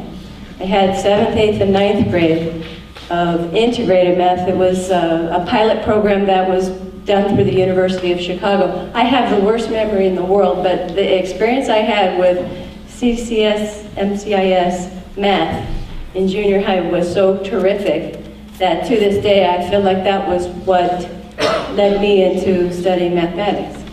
So the impact that we make at the middle school is going to drive these kids to hunger mathematics at the high school, and I hope that the high school will consider this new approach that the Common Core is suggesting. For foreign language, the high school will be requiring 1 year of foreign language, and I think that's awesome, because on my job daily, I wish I were more fluent. And oftentimes, Rhonda has to step in and save me. I use Google Translate all the time. And it's a deficiency that I have to depend on something to get my job done. In high school, I wish that somebody had said, this is the class that's going to work for you for the rest of your life, and then I believed it and took that class. Every student needs to take at least a year and find out how important that is for them and how doable it is. It sounds scary, but it really isn't that difficult. So at the middle school level, we're feeling like we'd like to offer something that supports that 1 year at the high school, and it sounds like a cultural and a language development course in Spanish. So it's not a full-blown textbook, learn the language in 8th grade, but it will be the underpinnings of what they will do when they get to the high school. A lot of times at the high school, I used to look at the freshmen coming in. I didn't know those students. They were new to our campus, and it was very difficult to diagnose that freshman dip problem. And once that happens, once the students come in and start flunking 9th grade courses, then in 10th grade on, it's a mad dash to get all the night school classes possible to make up credits. And that's a tragedy for our students.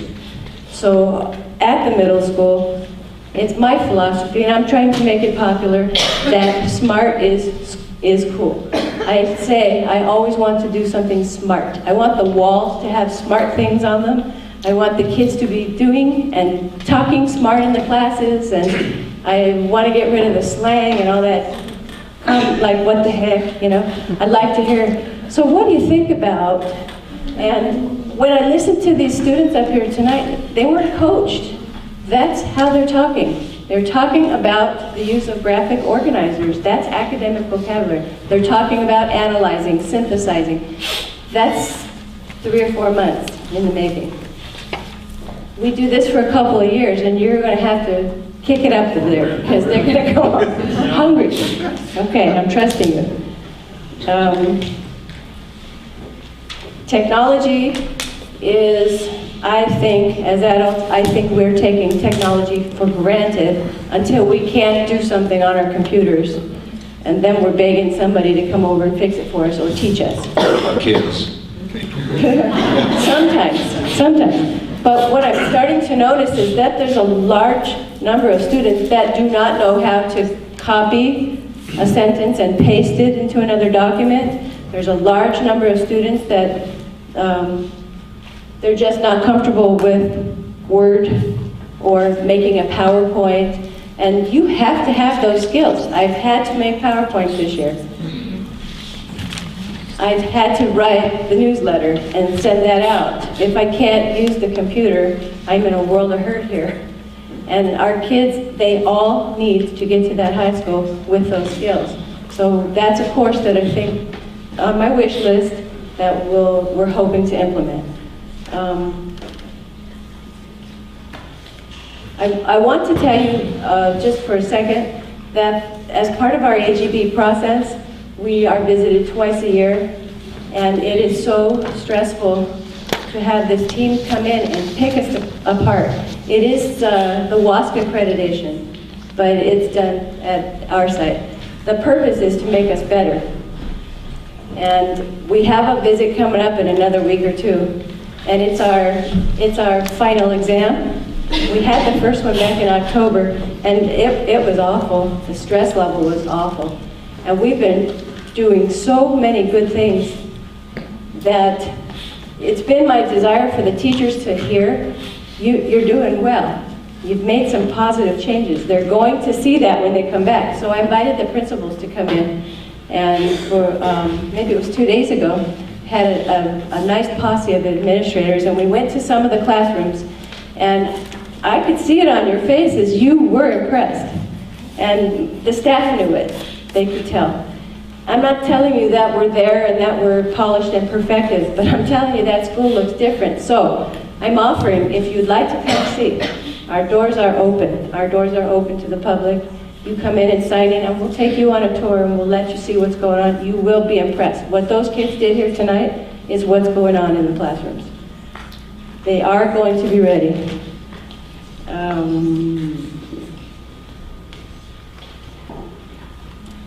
I'll just finish by telling you there's lots of classes that I'd like to offer. I think about this all the time. Wouldn't that be so cool if the kids could? And when I look at what they're doing, here's a typical schedule, 7th grader. Math, science, social studies, what else? Language arts, how could I miss that one? PE, and we are on a 6-period day. So I have 5 classes already spoken for before they walk on campus in August. That leaves 1 hour. And for all the nice things that I'd like to offer, can't make that happen. I don't have the luxury of having 1 teacher to 10 kids.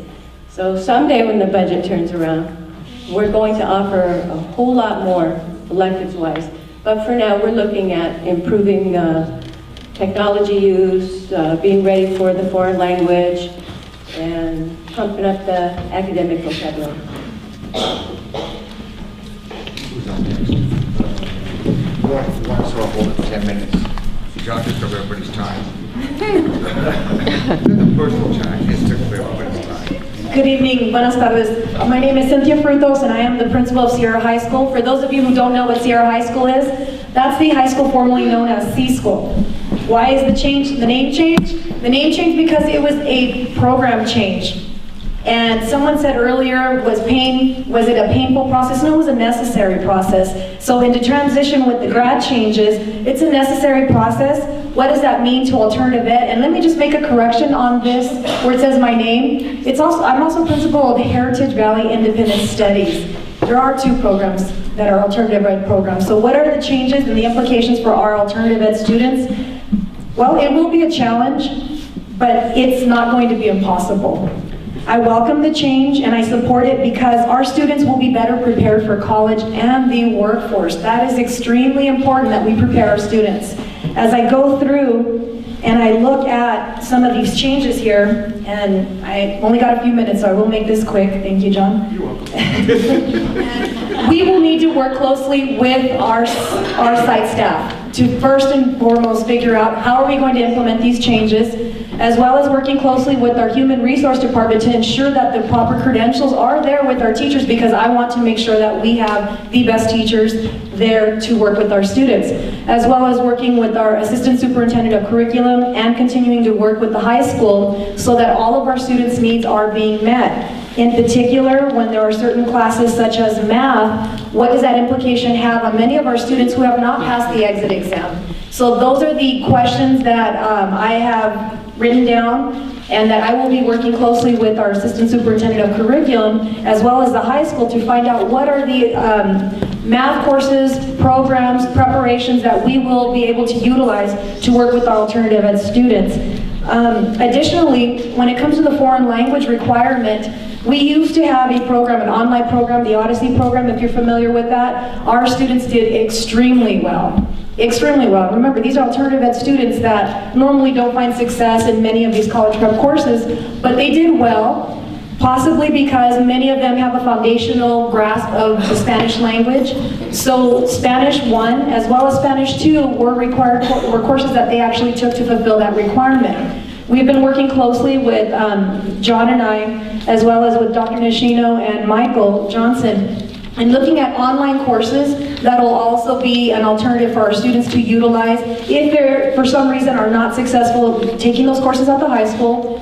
program at our school as well, they also have another option, and I'm about options for students. We need to make sure that they do have all of these options. Our students also have access to Ventura College classes, community college classes that are both taught here in the county, in the city, and we do have access to that, and we work closely with our counseling staff to ensure that they have access to those courses. And with ROP, I'm happy to hear that we're adding those vocational courses as a requirement in lieu of some of these other courses. We struggle with health and career ed, important information. That information our students do need to know. I'm not going to negate that. But many of our students who come to our program, it's a handful of students that have not passed those courses. So I struggle every quarter with trying to put into our master schedule a health course, a career course. So what I plan on doing at our site is embedding the required material into either our PE or life science courses. And then with the vocational ed, the career ed, those are things that we already are embedding in our core classes: PowerPoint, Excel spreadsheet, other things as well as guest speaking. As many of our students are also taking the ROP courses, not only here at Fillmore High School, but out in Camarillo.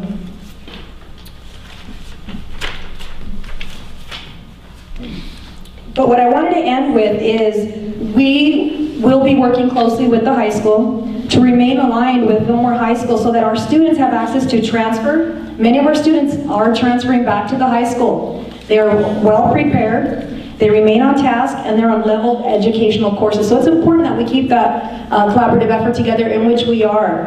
And as we plan, my point of view in bringing this into our collaboration meetings is that we remain focused on student success, including our at-risk, high-risk students, which are the alternative ed kids, our ELLs, and our resource students, and that we have supported programs for them. So that's going to be the points and the concerns that I will bring up to this discussion. And ending on special ed, I'll go ahead and pass it over to Mary Williams. Thank you. Good evening. Going for the light here because I'm getting blind in my old age. I'm glad that special education students are not being forgotten in this whole process, because sometimes that does tend to occur.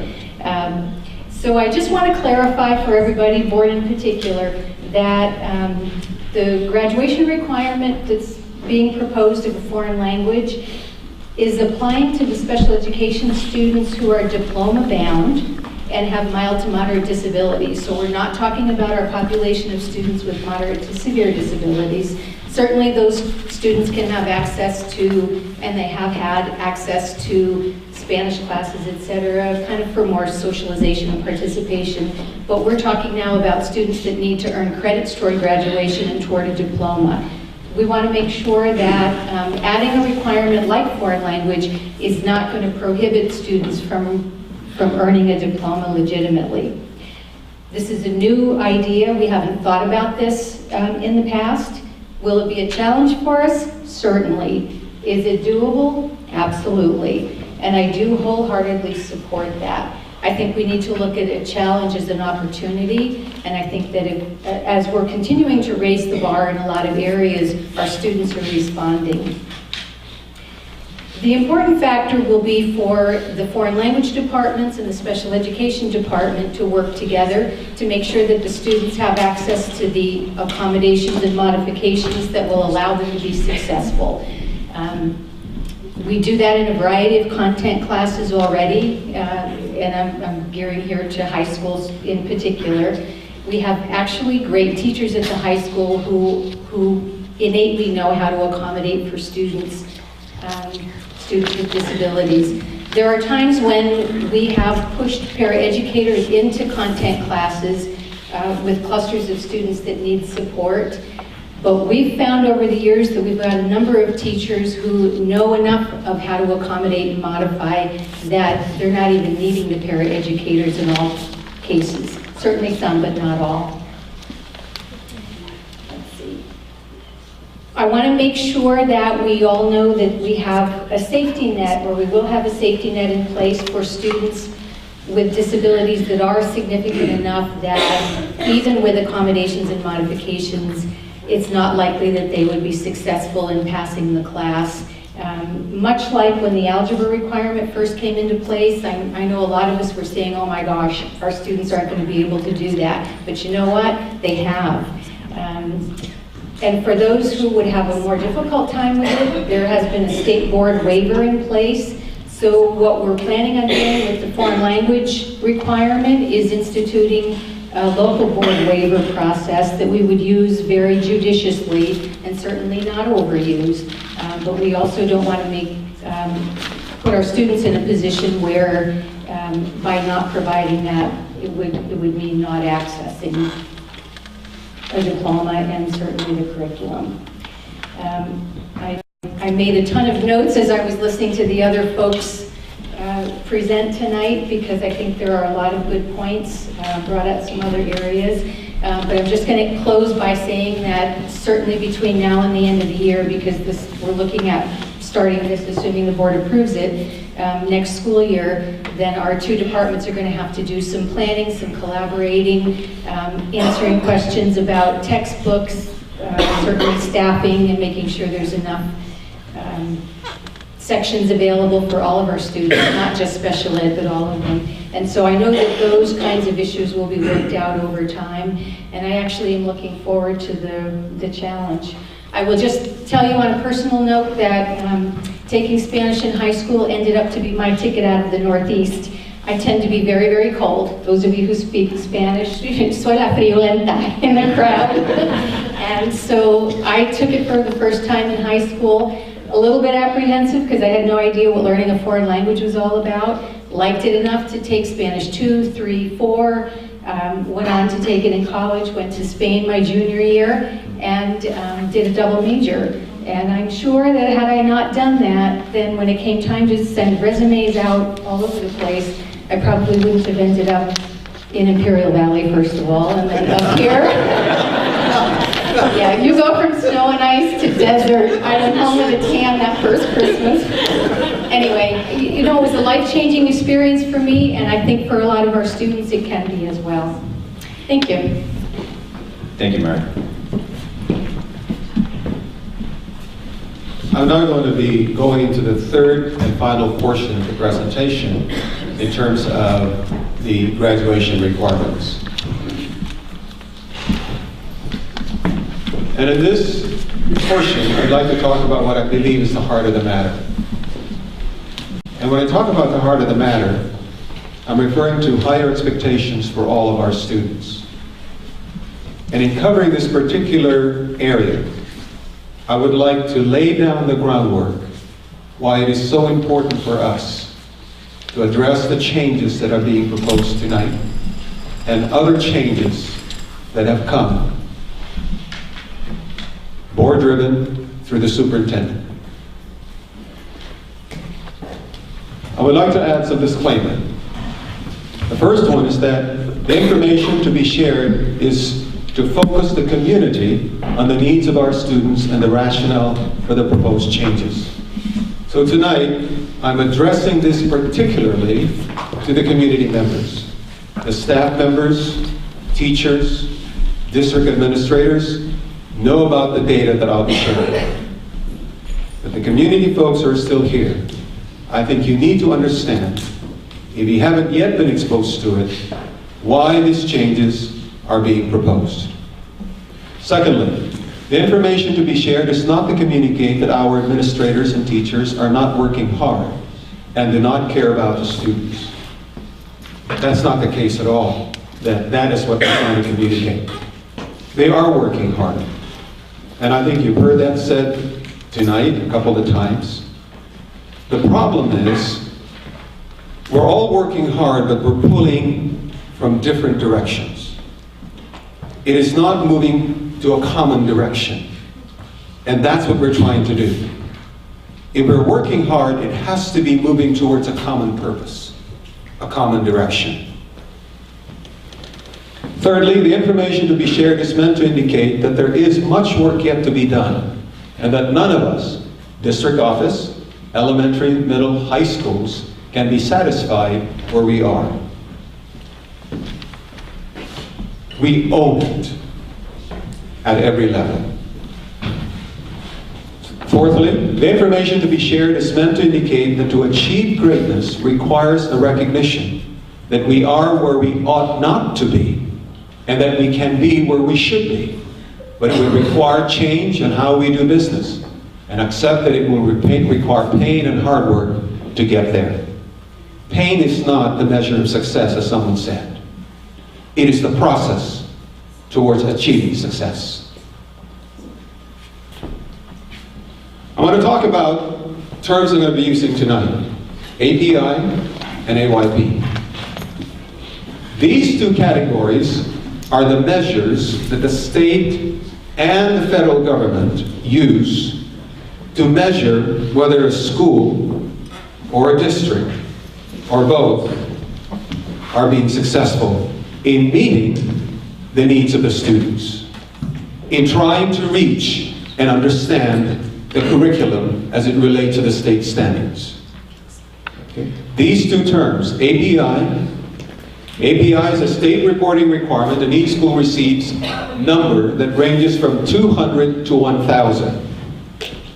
Okay. The floor, as far as the state is concerned, is 800. The highest is 1,000. I want to say this now. None of our districts have earned 800. None of our schools have earned 800.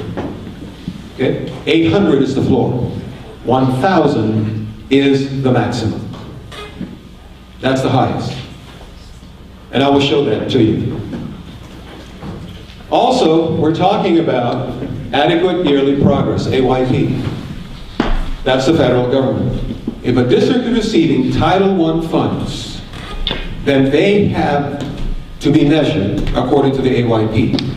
And they have certain targets that you have to reach. And I'll explain to you what those targets are, and I'll show you where our schools are in terms of those targets. Because I want the community to understand why we're proposing the changes we're proposing. Program improvement. When AYP is not met, that's the goal that the federal government has set, then a school, and eventually a district, becomes identified program improvement. Let me say this now. All of our schools are program improvement. All of our schools are program improvement. Because of it, the district is also program improvement for the first time this year.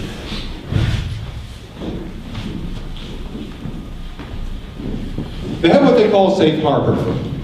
That is, if a group of students, or a district, or a school, was able to move a certain number of students to proficiency level based on their standards, then, even though they have not met all of the standards they require, they're saying, we're going to put you in safe harbor. Okay? And if you meet those the following year, you're out of program improvement. If you don't, you go into program improvement. So, when you talk about state test results using API and AYP calculations, the API, this is the state measurements, looks at California standards tests. This is for those students with disability, these two. And then they use the graduate examination, the high school exit exam. For the federal government, they'll look at the California standard tests. This is for our students with disability, and then they look at the KC. Now, notice please that in the KC, which is given in the 10th grade, they measure how many students are proficient based on a score of 380. To pass the KC, you have to score, in the state, 350. But to meet proficiency, in terms of the KC, you have to score 380. That is the federal government requirement. 380 in language arts, 380 in math. Keep in mind that at the high school level, the federal government looks at number of participations in terms of how many taking the exam, how many are successful in the exit exam? And how many have met the 380 cutoff? I'm going to start with the Academic Performance Index, API. This is the state requirement measuring how each school and the district as a whole have reached or been successful in teaching our students the state curriculum. Not the textbook, the state curriculum. That's the standard. And the state then tests our students. Let me share with you that the test is not the highest, it's the minimum. It's the minimum that they expect all students in California to be able to be successful in. That's the API. Okay, here are the 3 tests again they look at. This is what 90% of our students take. These are students with disability. Then they look at Casey, passing is 350. And they look at 5 points growth on their overall API, or 800. Like I said, 800 is the floor. And the maximum is 1,000. None of our schools have reached 800. I'm going to show you now some data. Okay? This is in English language arts. The data I'm showing you tracks students from 2nd grade, because that's where testing starts. Tracks students from 2nd grade all the way up to 11th grade. Let me show you how you read this. 2nd grade. The number here tells you how many students are proficient in meeting the state standards. I hope you can see it in the back, because this is very crucial information. How many students are proficient in meeting the state standards? This is district-wide. So if you look at the year 200, if you look at 2nd graders, only 23% of the 2nd graders were proficient in English language arts. The rest of them are below. If you track the students going through, next year, 26%. On 04, 31. 05, 30%. 06, 38. 07, 39. And so forth and so on. What is important here to note is that our students in English language arts, okay, less than 50% of them reach proficiency.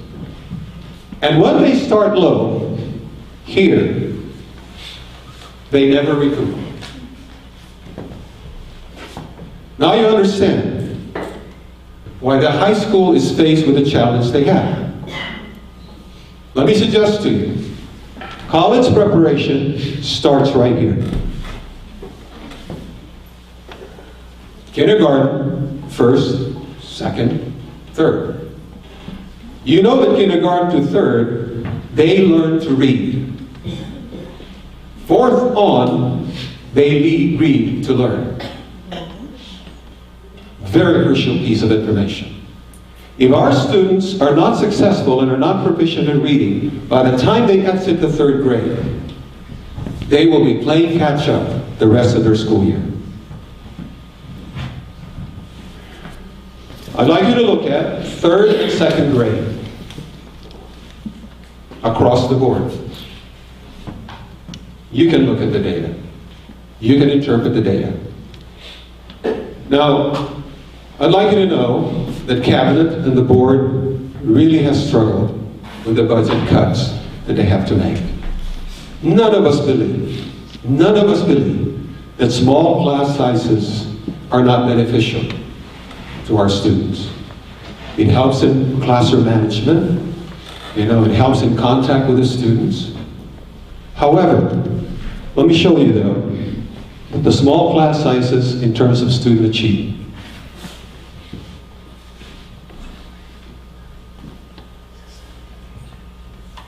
These are hard data to look at. But I think, community, you need to know why we're proposing the changes we're proposing. In math, same scenario.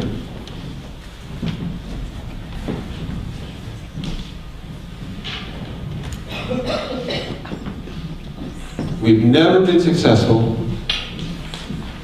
with more than 50% of our students in making them proficient.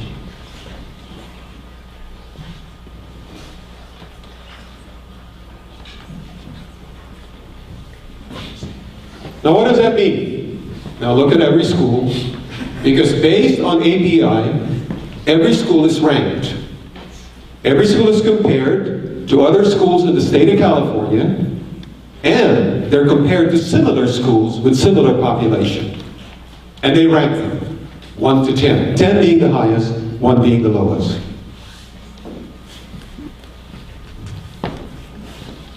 $200, 2004. Piru, with statewide comparison, they're 4th and 8th in terms of similar schools. You move to 05, they drop to 2 in terms of the state comparison, and drop to 6 in terms of similar school standing. 06, they went 2 and 4, 07, 1 and 5, 08, 2 and 6, 09, 3 and 8, and today. This year, they're 1 and 3. That means compared to other schools in the state of California, elementary schools in the state of California, Piru is 1, the bottom, and 3 compared to similar schools in the state of California in terms of student achievement. Mountain Vista, I'm going to skip to where we are now. Mountain Vista, 2 and 3. San Cayetano, 1-1. Let me tell you, I've never seen a 1-1. Never.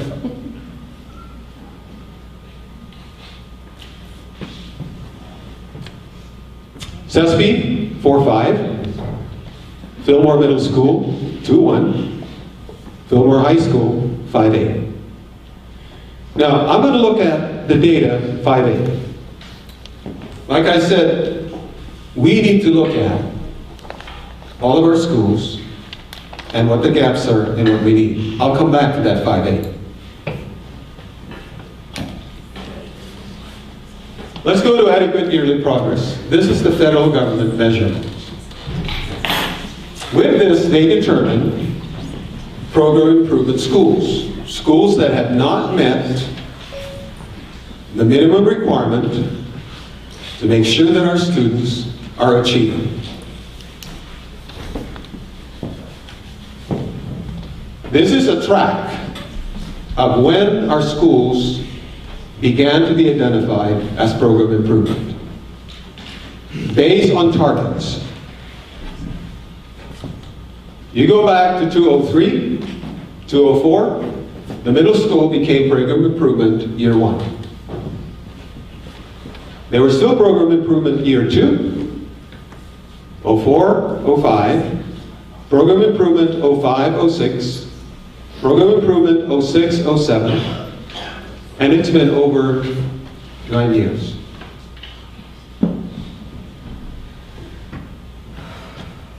The rest of our schools started kicking in program improvement, and right now, all of our schools are program improvement. And the district, for the first time, became identified as program improvement.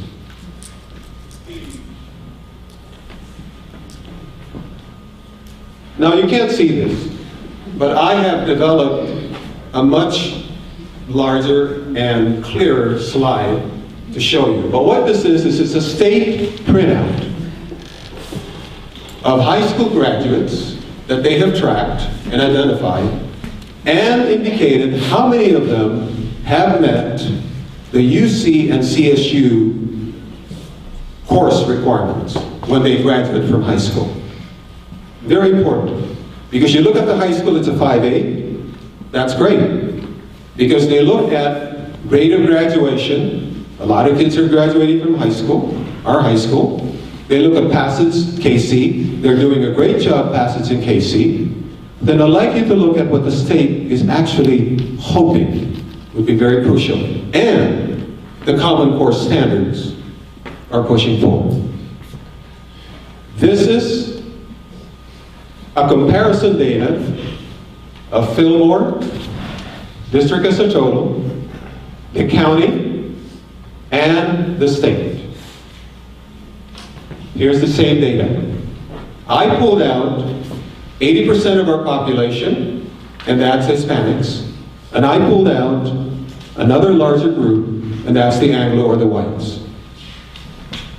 I want you to note Fillmore High School. Latino. 189 graduated in 2009, 2010. 189 of them graduated. Only 38 completed the UC CSU course requirements.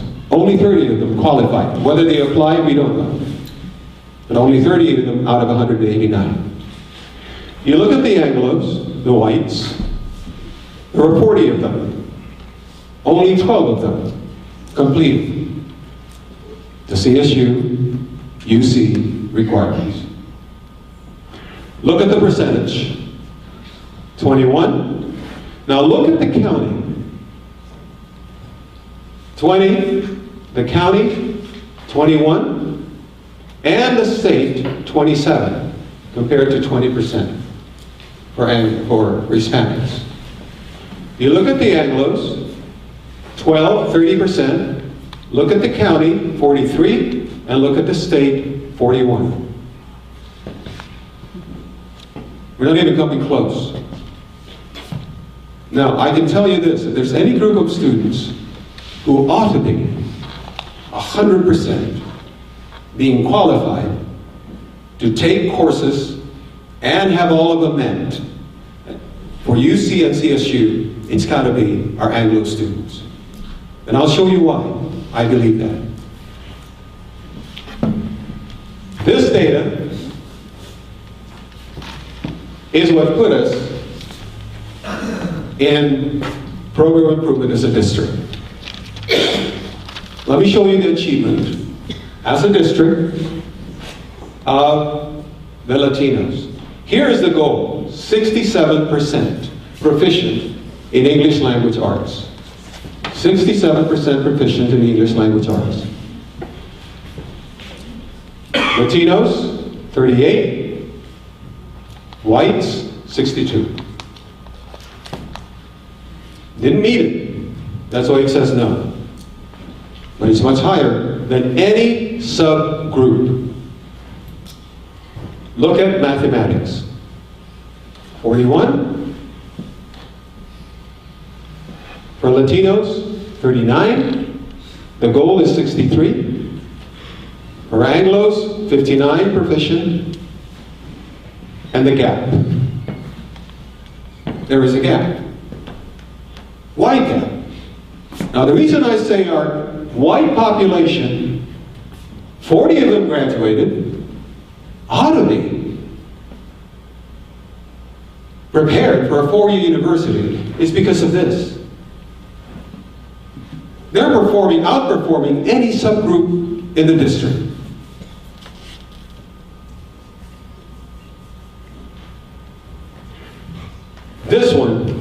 This gap is not acceptable in terms of Hispanics. Is it low expectation? I don't know. I don't know. But I can tell you this much. 189 of them, only 38, having completed a four-year requirement. That's low. I think they're capable. And I believe they're capable. And the board believes they're capable. The superintendent believes they're capable. Why are we proposing what we're proposing? We've got to believe in our kids. We have to. You have to believe in your kids. I don't live here. I don't have kids in the system. And yet I believe in your kids. I believe in your kids. Dr. Nishino doesn't have kids here. His kids are grown. He doesn't live in the community. He believes in your kids. This data is unacceptable, folks. Something is not right.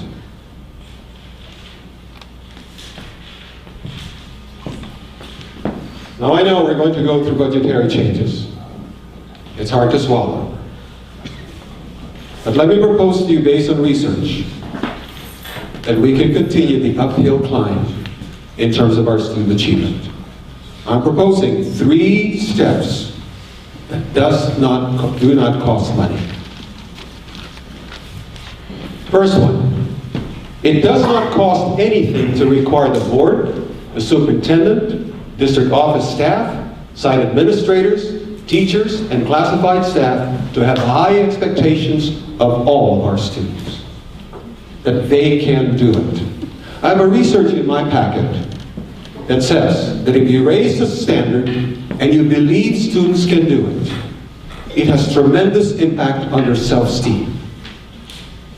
If kids go through the system for 12 years and they have been given the message that they can't do it, guess what? They're going to find other self-esteem experiences socially that may not be healthy for them. But if they are in a system and they spend 6-7 hours a day in our schools, in this district, and if the communication is that they can do it, by George, it'll make a difference. No one wants to live in a system that says you can't do it. Nobody. Second, it does not cost anything for the board to hold the superintendent accountable to align the curriculum to the standards with appropriate pacing guides, accompanied by well-prepared research-based lesson plans. There are 2 staff members who talked about lesson plans tonight. The first one who got up did not identify it as a lesson plan. She called it a template. The second one at least identified it as a lesson plan and spoke positively of it. I'm going to show you what the lesson plan looks like. 3, it does not cost anything for the board to hold the superintendent accountable to ensure that the lessons taught in the classrooms are rigorous, addressing higher level thinking skills, and ensuring in particular that the primary grades are academically oriented. There is no choice, folks. The primary grades have got to focus on academics.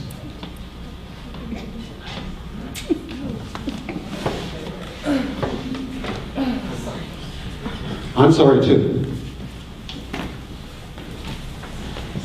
The data speaks for themselves. Here's the lesson plan I'm talking about, that we're asking teachers to use. Every research-based lesson plan has to have certain components. If teachers are working hard on the right areas, all they have to do is transfer that which they have prepared to this template. Let me show you what this template contains. And if you're in business, you know you have to prepare. I've read Wooden's autobiography and biography. Every practice he has is very detailed. He has at every minute what his players will do. And once he's prepared it, all he does year after year is tweak it to make sure that it is right. All we're asking teachers to do, and many are doing it, to prepare every day with specific items contained on their lesson plans. It's simply a graphic organizer that organizes you. That's what it is. What does it have? Here are the critical pieces in the middle. The first part talks about what are you going to teach? You have to know what you're going to teach. What are you going to teach? It has to be linked to the standards. Has to be linked to the standards. Okay? Because the state has told you that, what you're going to teach. Not pages in the textbook, but what are you going to teach as it relates to the standards. Next one. How are you going to get the student's attention? You're going to teach XY standard. How are you going to get the student's attention? You got to think that through. How are you going to do it? Third piece. How are you going to draw from their prior learning? What they know, how are you going to draw from that? How are you going to tap from that? What did you cover the other day? Next, how are you going to present the material? What are you going to do to present the material so it's clear to the students? Next piece, how are they going to perform to show you that they know the material? Next, how are you going to measure it? How are you going to measure it? Every research-based lesson plan, if it is done right, will have those components. That's what we're asking. Let me in.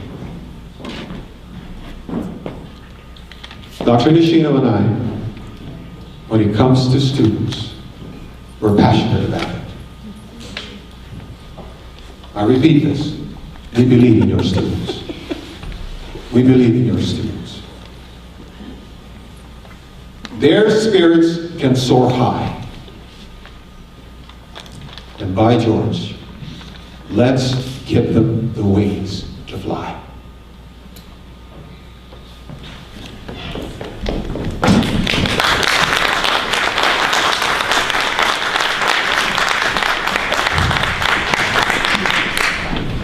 Thank you, Michael. At this point, then, the administration has finished their presentation on item J4. I'm now going to call for individual members of the audience to come forward and address the board on that subject. The first speaker card I have is for Kathy Frias. So Kathy Frias, if you could please step forward and come up to the microphone and address the board.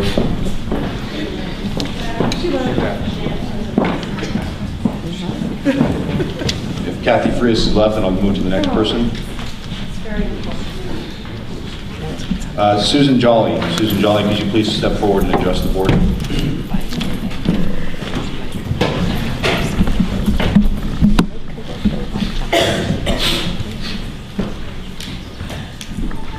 Good evening. Can you hear me? My name is Susan Jolly, and I'm a community member, former parent, and a teacher at Heritage Valley Independent Studies. And tonight, I salute the rigor that you're striving to achieve, but I also come here deeply concerned about the proposal to delete health education from the list of requirements needed to graduate from our secondary schools. I sent each board member this morning an email, but I wanted to come tonight personally to voice these thoughts. Should anything ever happen to one of my students one day because what I feel was a lack of health education, I never want to grieve that I remain silent as the decision was made to drop their health class. The grief is real. There is a reason we have Grad Night Live, and those kids were my students. The health issues that our students face today are immense. I believe dropping our health class puts our students at incredible risk. Heroin use among our youth has now been reported in Valencia, Simi Valley, and Ojai. These are 3 cities within 20 miles of us, and they're in all 3 directions. No matter where our students go after graduation, they have to take their health with them. College dorms, we're talking alcohol, we're talking sex, we're talking drugs, and we're not there, and they're 18. Those students who go on to the world of work, they need to know that their health insurance can never be an option, and they better take the time to fill out those forms.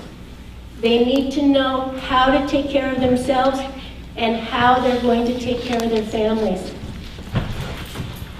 Rigor is great.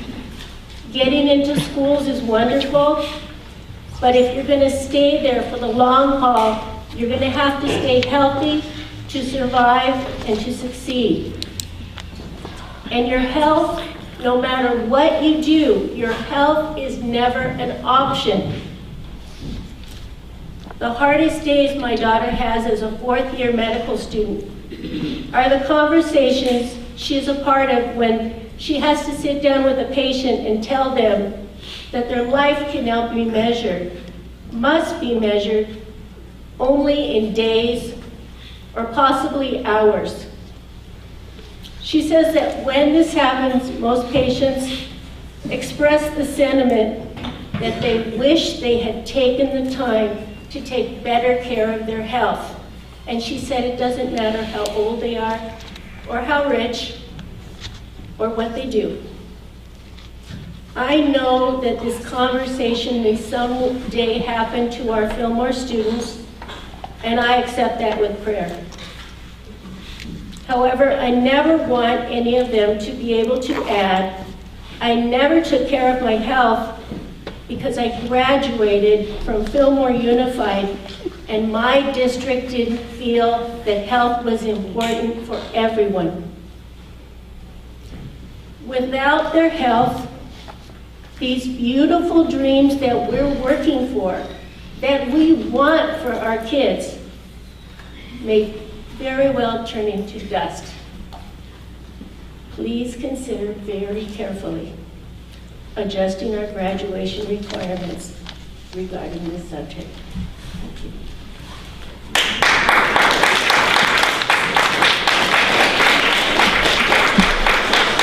Thank you, Susan. Karen Asham, if you could please step forward.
Good evening, ladies and gentlemen, school board, superintendents.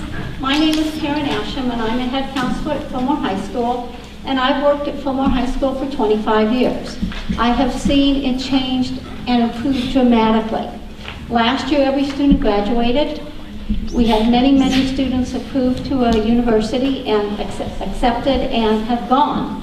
I have some concerns about the graduation requirement changes, and the first one is in math. And let me get my notes.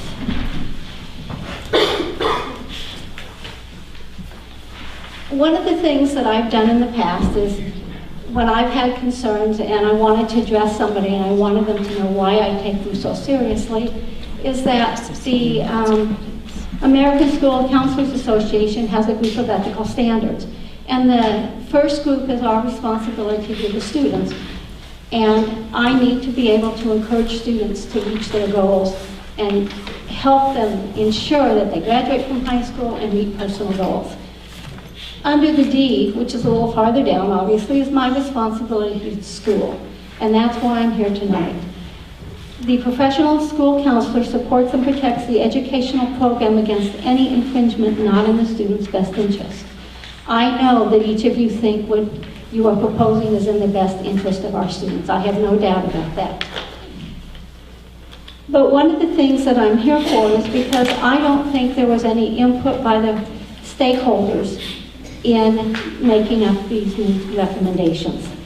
I know I wasn't involved. I don't know any parents or students who were involved, and I really don't know any high school teachers who were involved, and I think that is a mistake. In the packet that you have, the top sheet happens to be a list of all of the public and private high schools in Ventura County and their graduation requirements. And you will notice all but 2 require a health, and almost all of them require a technology course. If you look at the very bottom, you see Harvard Westlake, which is one of the premier private colleges private high schools in the United States, and they actually require a semester of health in 8th grade and a year of health called Choices and Challenges as 10th graders. And also 7th grade, they spend a long time in the library learning technology. The reason I could put in the 7th and 8th is because they don't look at themselves as a 4-year school. They look at themselves as a 6-year school. My biggest concern is the fact that we're only going to have a 2-year math requirement for our students who are the most capable in math. I have a letter in the packet, which is the second page in, from CLU's Upward Bound director, and they are math and science. And they feel very strongly that our students should be held accountable for 3 years, regardless of the level. Following that becomes a packet of information from Ventura College. And on the back side of that is a letter from a note from Ramiro Sanchez, who's the assistant vice president, describing his views on the importance of a 3-year of math. One of my questions is if you believe most kids are going to do it anyway, why are you only going to make them take 2 years of math? One of my concerns with that is that we know from the past that when we did not have students enrolled in a 3rd year of a CST math that in 11th grade, our API dropped. And as soon as we put them all back, we took them out of PASI math and we put them back into geometry or algebra 2 or even algebra 1, our API went up. The other concern, and this is near the back of the packet, you have the CST, the backside of the CST test, and on it lists the, let me get my copy so I know what I'm talking about.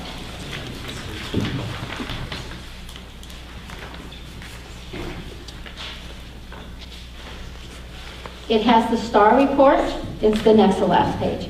It has the early assessment program, the EAP, and the students who take a CST as a junior, if they have ever completed Algebra 2 or higher math, they must take the supplemental math.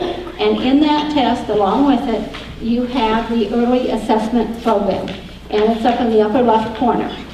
And there are 2 students' grades, and I don't know which is which in your thing, but if you look at the mathematics status, there are 3 types of scores you can get. One that I'm looking at says not yet demonstrating readiness for CSU or participating community college level math courses. This student scored basic 334 on her Algebra 2 CST. Now this student could have finished math. She could say, it was hard, I don't like it, I'm going to quit. Almost every one of you, I've known your kids. Almost every one of you, I have heard, not all of you, but I'm a parent too. Every kid in this world probably says, I don't like it, it's hard, at some time or another. I believe the school district needs to help us and say, I'm sorry, but you have to have it. When Mr. Johnson mentioned that our Anglo kids don't do very well, I have never heard a Hispanic parent tell me the kid needs a kickback year. You do not know how often we hear that from parents. Oh, he worked so hard, he needs an easy year this year. That's what we are up against continually as counselors, and saying, you know, you really need it. Try it. It's not so bad. And that is my number one reason why I don't want you to drop it, is because it's going to hurt the kids who may be talented but lazy. It's not going to hurt the kids who struggle because we're going to make them take it, but it's going to hurt the talented students. I don't understand why you're doing that. Honestly, I don't. On the other CST student, she scored proficient, and her status for ready for CSU or participating community college level mathematics course says conditional. That means the student must take another math course that is a CST math, a college prep math, in order to meet the ready for college math status. And we have juniors who don't ever get that, and until that's one of the things I sell them on. You need another math. Look at this, it says you need math, and they'll go with it. But it's going to be a battle when you can say, oh, you're 15 and a half, you're 16 years old, you don't need math anymore. Our 15 and a half and 16-year-old students do not always make the best choices.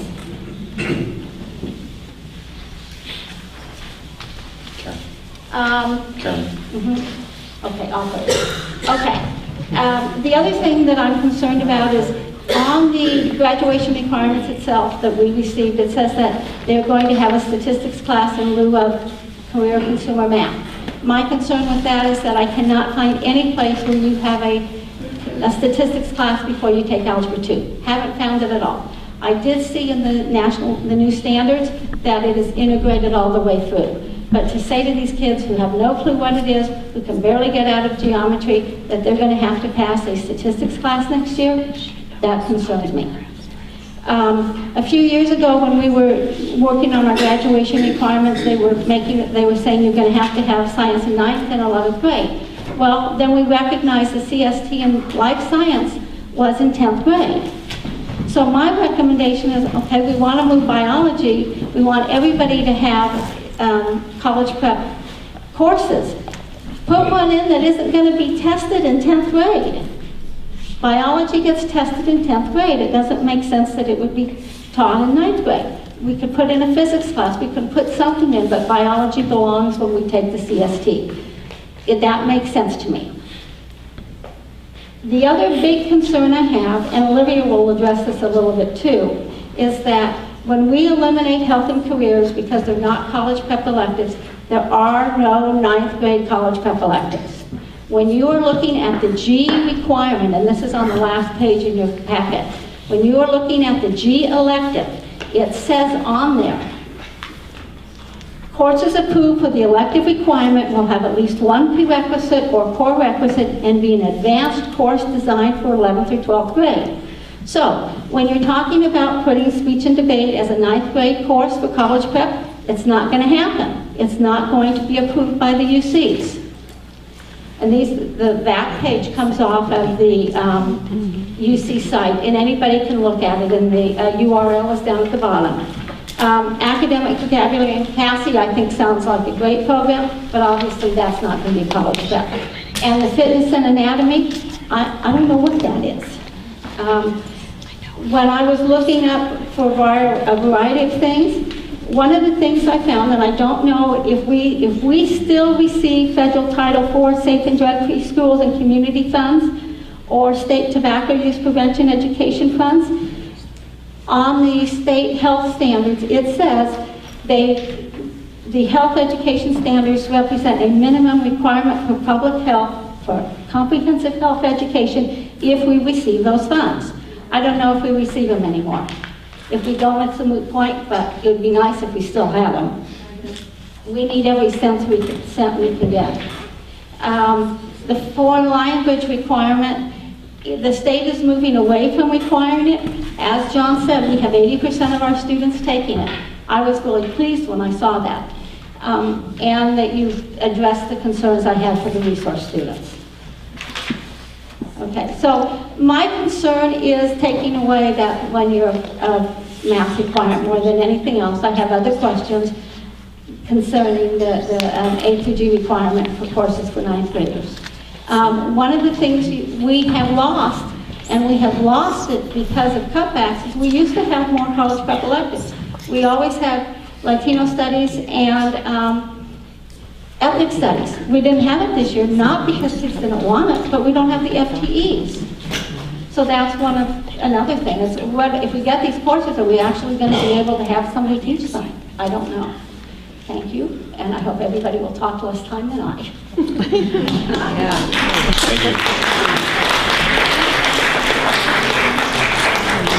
you. Martha Romero, are you Martha Romero?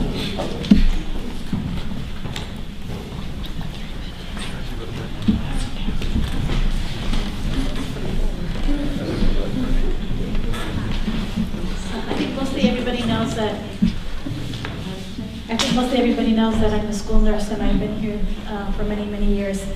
And I'm here and I don't want to speak very long because everybody's tired and it's way past my bedtime for sure. But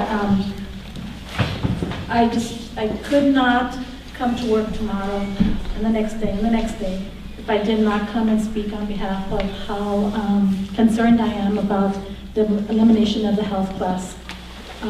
Mr. Wilbur mentioned that there are some high schools that have eliminated that health class as a high school requirement, but it's important for you to note that the schools that I called in Long Beach, and there was only one that I found, they did eliminate it, but the following year they reinstated the health class as a high school requirement.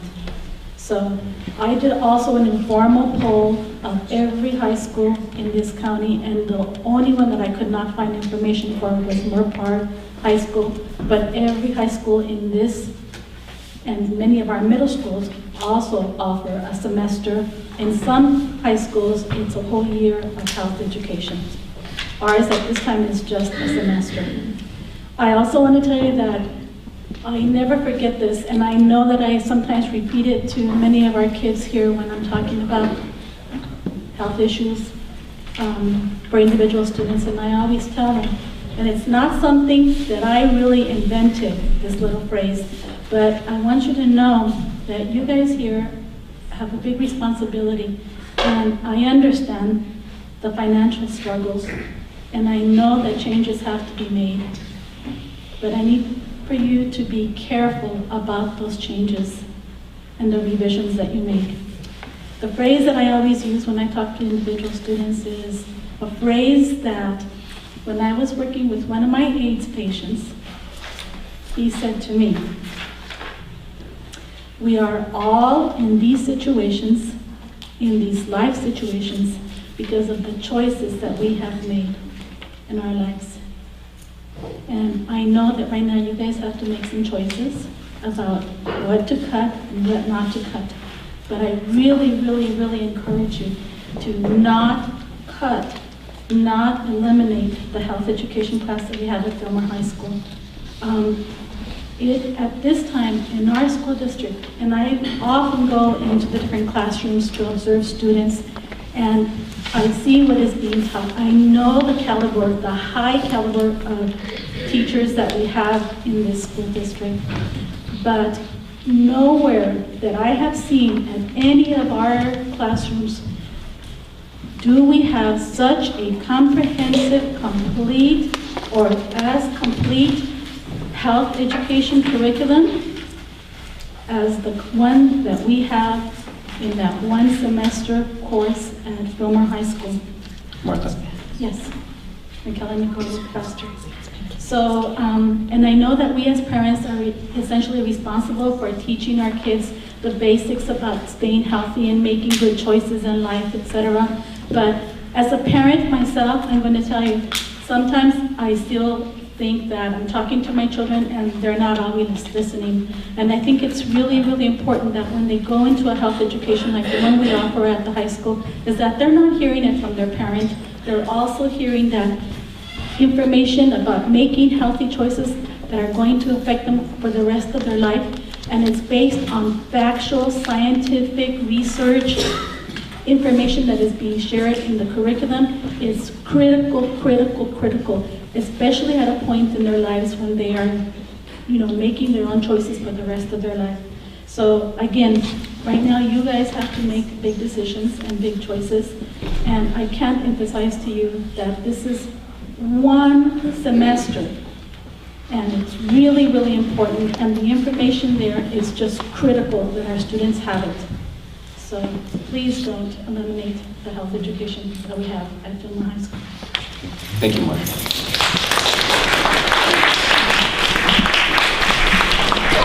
Next, I have Teresa Marvel. Teresa Marvel, if you could please step forward and address the school board.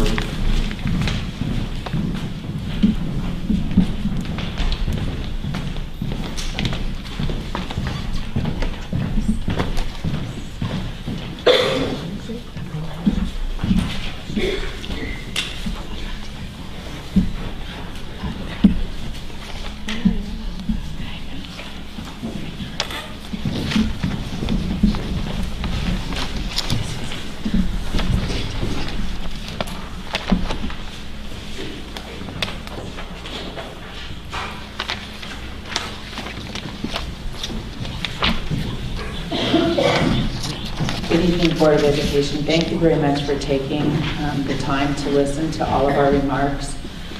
I just passed out to you a copy of an email that you received, but there were some additions that were made to this email.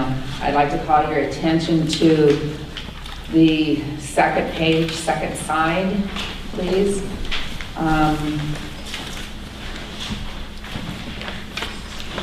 On the back, you'll also see that schematic that Karen put together and that also Martha referred to throughout our county. There is interesting data right here. I also refer to that in the email that I sent you. All of the Catholic schools in our county that are co-ed require a semester of health education. Bishop Diego, also in Santa Barbara, requires a semester of health education. It is integral to our students' development. It is a foundation course for our students. In your board packet, there was some information about the comprehensive sexual health standards and the legal mandates for those. I'd like to just point out to you that those were the mandates for sexual health as far as HIV and AIDS were concerned. In your package, you'll also see the health education grade level assignments for content areas, and I can call your attention to the very bottom. High school grades 9 through 12, you'll see those areas checked. On the back, you'll find the ed codes that we received from the California Department of Education through long conversations with the experts up there. They released this updated information with all of the updated ed codes. Additionally to this, I know you've received emails from the professionals in our health organizations. You've received emails from professors, leading professors in research and in current work with students and other professionals in comprehensive health education.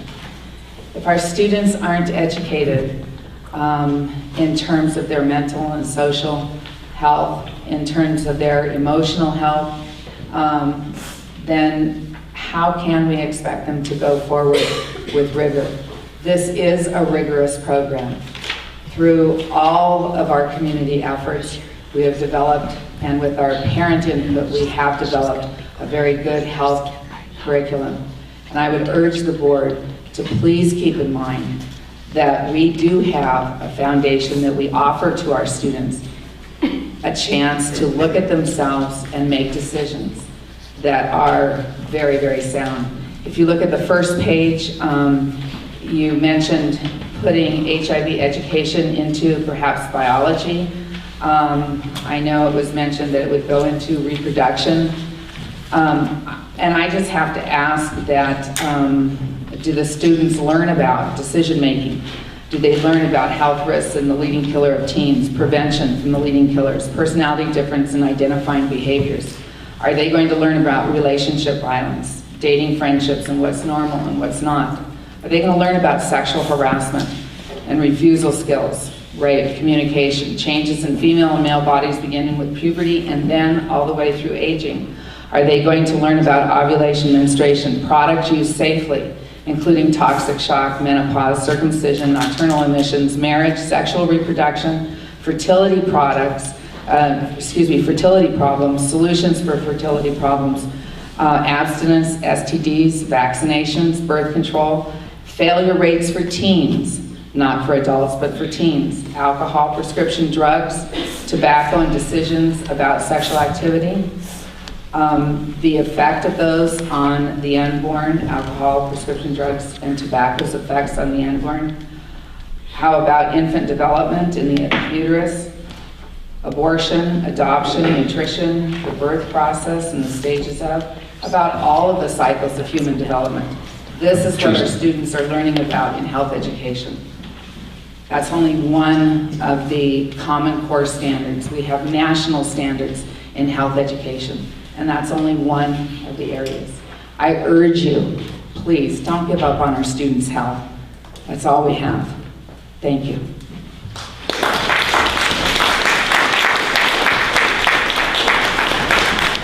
Thank you, Teresa. Next, Mary Ford. Mary Ford, if you could please step forward and address the board.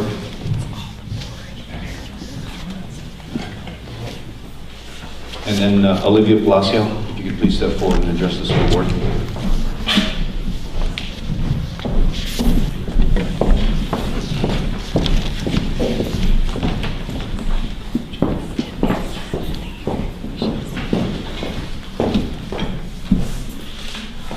Good evening, everyone. Good evening. If I'm shaking, it's because I'm cold. Same here. I'm friolenta as well.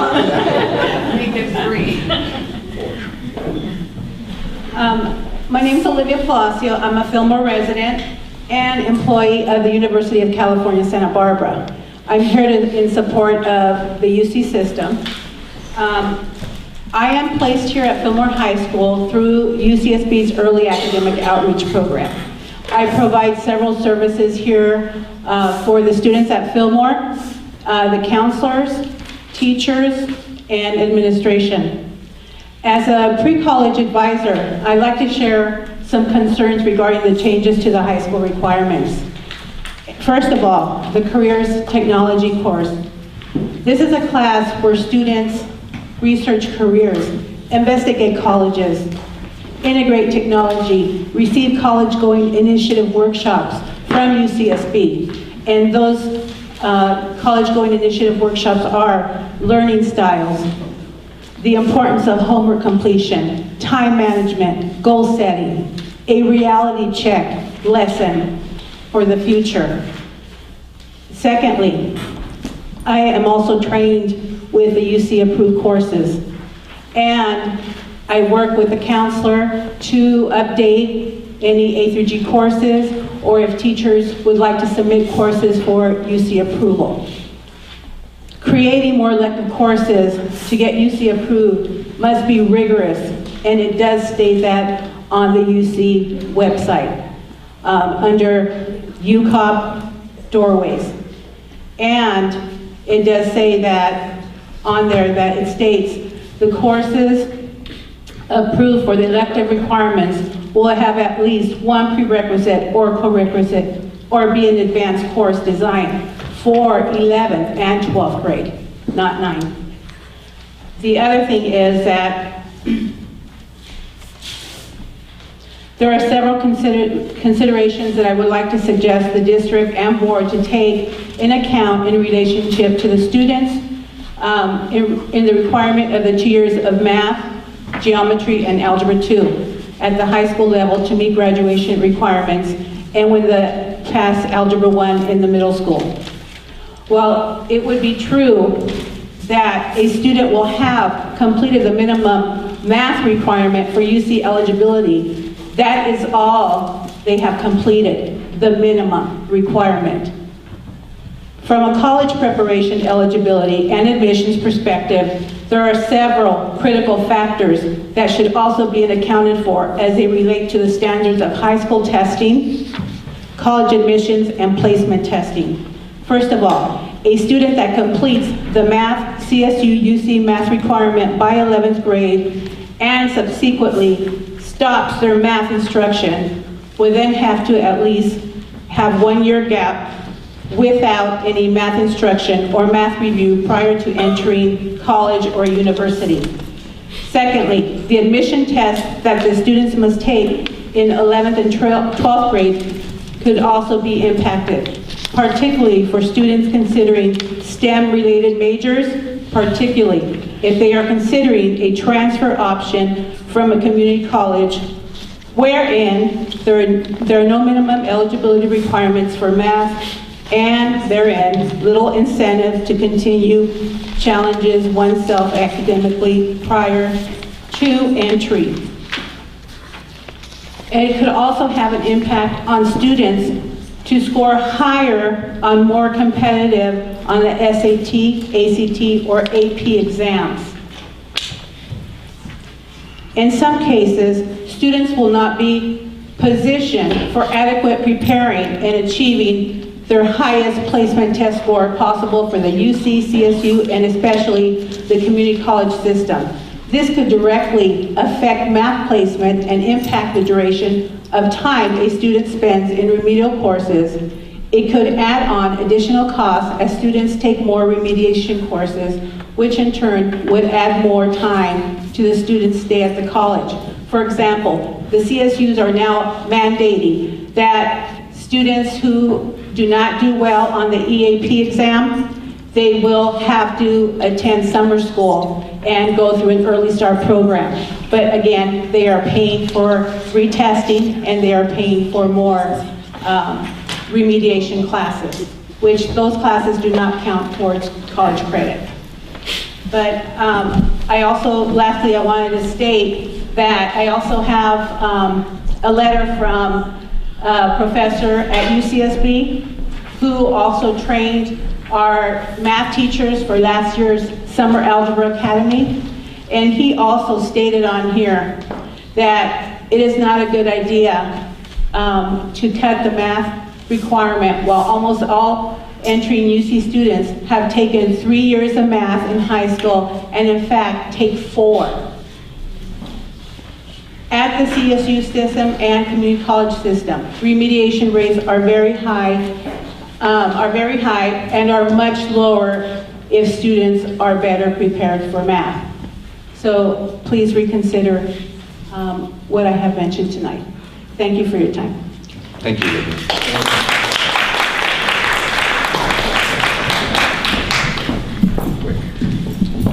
Dr. Nishio. There are a couple of statements that may be a little confusing. The letter I received here from Sergio Galvez from Upward Bound states that it has come to our knowledge that Fillmore High School is proposing to not encourage its students to potentially enroll in classes such as pre-calculus and algebra. That is absolutely not true. That is absolutely not true. And my experience has been in the 2 districts that we have implemented algebra in the 7th grade, in geometry in the 8th grade, that the students that go to the high school end up taking calculus and pre-calculus for the college and AP calculus. When you are a 7th grader and you take algebra 1, I guarantee you that you are skilled in mathematics. And to assume that a kid that starts algebra in the 7th grade is going to drop math after a sophomore year is not correct. And I don't know what experience you have had with that, but I know that kids that are successful in a particular area, whether it's sports or whether it's academics or whether it's cooking, they continue to do that. And not very many students in the 7th grade taking algebra. Give me a break. I took it in the 9th grade. You had to be extremely bright if you took algebra in the 7th grade. And I doubt if they're going to drop. So the assumption is that we're discouraging students from continuing math is absolutely wrong. That is absolutely the opposite of what we're trying to do. We are trying to get our students to have more time to do more math in addition to other extracurricular activities, because those are usually your best and brightest kids. And they can't get enough time in their schedule, so they take classes at the community college, PE and other ones, in order for them to be able to take ASB, in order for them to take yearbook, in order for them to take other classes. This is a way to have our best and brightest free up their schedule so they can do more things that they like to do and want to do. It is not discouraging kids at all. It's the opposite. We are encouraging our students to take more math. The second piece, real quick, I know it's getting late. She talked about speech is not academically. It's not the freshman year that we're concerned about. The freshman year to take speech, debate, take those other classes is to open up the ability of students to see what they like. Then when they become a sophomore or junior, they take mock trial, which I think is pretty academically focused. They take debate, which I think is academically focused. It is not the freshman year. It is the years that are coming after that we're concerned about. Okay? So I just want to clarify that if you think that our position is to have our kids not have any rigor, that's absolutely not true. And I just want to clarify that. I've never been accused of lowering academic rigor or expectations of students, ever. And to think, and I'm a little bit discouraged, that it would say that we are discouraging students from increasing their math. That is just the opposite of what we're doing. And I'd like to point out that, as John Wilbur mentioned here, actually for many students that are taking classes, if they start off in 7th grade, really they're able to take up to 5 years of mathematics. That's really what that does. So, and again, I noted that too, Dr. Nishino, that the letters really kind of misstates the intent, because really the intent here has never been to reduce academic rigor. I mean, all we've been talking about is academic rigor. So somehow there's been a misunderstanding there. So. The only question I have is, why are we dropping it to 2 years and even for our most advanced? I honestly do not understand that. And I've had many conversations with John, and I still don't understand. Yeah, Michael, would you like to address that? I'd like to address the person from UC. Yes. So answer this question for me, please. Does the UC accept 7th grade algebra if the high school accepts it? Yes. Thank you. Does the high school accept 7th, 8th grade geometry if the high school accepts it? Thank you. I guess, you know, for me, the question is, I mean, my daughter went on to UCLA. She took 3 years of mathematics. Now she took one class twice, unfortunately, but she still took it. I think most of her peers that went on to university, they did go on to further mathematics beyond what she did. And for them, one of the reasons for that was we did offer for that particular class, there were a number of students that were taking algebra in 7th grade and geometry in 8th grade. And so for them, most of her peers did go on and take additional math. So she was really, in my opinion, more the exception. She stopped as a junior than the rule. Most of her peers were all taking math well into their senior years. So that's been my experience. I don't know, board members, do you want to address any of the issues that have been brought up? I have a whole list, but. Well, that's good. We should talk about it. Is this now? Absolutely. We don't have to make the motion first? Well, yeah. We don't have. We can talk about it. Okay. I'm not even really sure where to start. I've just been trying to make little notes here and there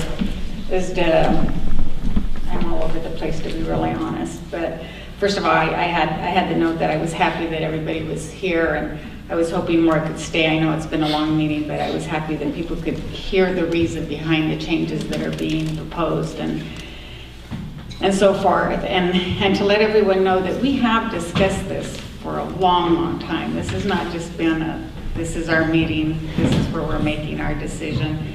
And it hasn't been closed, it's been open. Fortunately, not everybody chooses to come to our board meetings and stick around and listen to it all, but it is discussed all the time. I think, just notes, just bear with me if I'm all over the place, but when I notes, I put what upsets me the most with the state of California is that education is always the one where the cuts keep continually being made. We're the ones that continually we're being cut all the time. Every year, as you can see, with 5 million. I mean, it is so difficult, and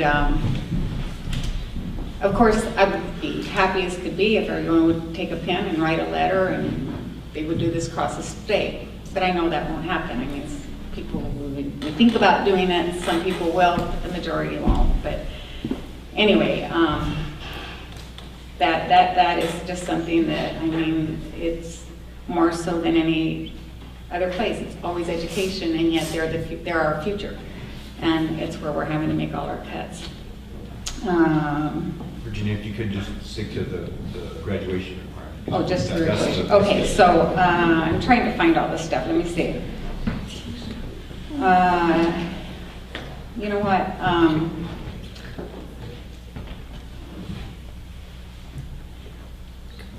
One of the things as far as math, I was so excited with the presentation that was given between the alignment with the high school and the middle school and what they're doing, being on the same page, going through there. And one of the things that I said is, bottom line, this is just me speaking for myself, is I'm hearing that some of you believe the students will stop once they hit that requirement. I believe that they're going to continue. I just choose to believe that. And I'm like what John said and what others hate the budget cut problem, but I wish my children were here now being able to go through this and have this opportunity. And if it's something I would want for my kids, it's obviously something I would want for the rest of the students. I think to have potentially been able to go 5 years, which is something my daughter would have done because she loves math and that was her strength, and I know she wouldn't have stopped. I mean, it would have been something that she would just love to continue on with. The health, the fact that the state doesn't require it, the fact that it's not needed for the UC. Is it important? All of these are important. Of course it's important. I'm not by any means trying to diminish, but the fact of the matter is that when one person brought up the pregnancy situation to us through health, and yes, it's top, and yet we're still the second highest in the county. I mean, I don't know. It's not everything is going to be out there. It's going to be some of the middle school is going to be put into the HIV, obviously, as they did, and I won't repeat it. Everything that they said, I wish we could keep it for myself, but at the same time, we're having to make changes. We're being forced to make some changes. I am very impressed with our administration, just knowing what they have done in the other districts, how they've gone up in their scores. They obviously know what they're doing, and I just, so much of it to me makes sense. It makes sense that I don't understand when we didn't do that a long time ago. Obviously, we didn't have the what? Anyway, they use experience, and they continually put the students come first. I mean, they're not, it's always in our conversations where the students are going, how they're going to get ahead. And I happen to believe it. I think that I wish we didn't have to make the cuts, but being that we do, and seeing the excitement from our administrators and what they're putting into place, and I just think we have to do something and not stay with the status quo and continue going on with where we're at. It's just hasn't worked. So when you see those scores up there, it's dismal for me. I don't, it's hard to look at, it's hard to see. It feels horrible, and we've got to try and make a change, to do something to change this somewhere. So anyway, I will let you something to say. Yeah. Okay, first of all, I have always felt in the 1990s, when I was a board member, 94, 95, 97, 98, year 2000, I had these real negative feelings about the district. I felt like we were in the dark ages. And I only have myself to blame because I didn't work harder at trying to persuade my fellow board members, not these people here, but the board members back then, to see education in a different light. I taught for 33 years at Moore Park High School. And the things that we were doing at Moore Park High School and in the Moore Park Unified School District in the 1990s, we're just now beginning to do it here in Fillmore. Whether it be the lesson planning, the way we teach health, the way we teach career education. We're lucky to have Michael Johnson and Dr. Nishino, simply because they have seen what happens in other school districts, whether it's in Southern California or Northern California. But it's not just what's happening in Northern California or Southern California, it's what's happening in other parts of the world like Asia. When you look at countries like Singapore, that's a small little country, kind of like Fillmore. When you compare China, sort of like the United States, but of course it's much bigger. Taiwan, Japan, all those Asian countries are teaching Algebra 1 and geometry at the 6th, 7th, and 8th grade level. And they've been doing it for the last 15 years. And we're just kind of catching up here in Fillmore. I was a world history teacher and a US history teacher. And I also taught career education the last 10 years of my teaching career. And we did away with career education at one point because we were going into different areas of technology. We were enhancing our technology program. Our kids, when they graduate from Moore Park High School, they know PowerPoint. When they go through our business program, they know Microsoft Publishing, Microsoft Word, Microsoft Excel.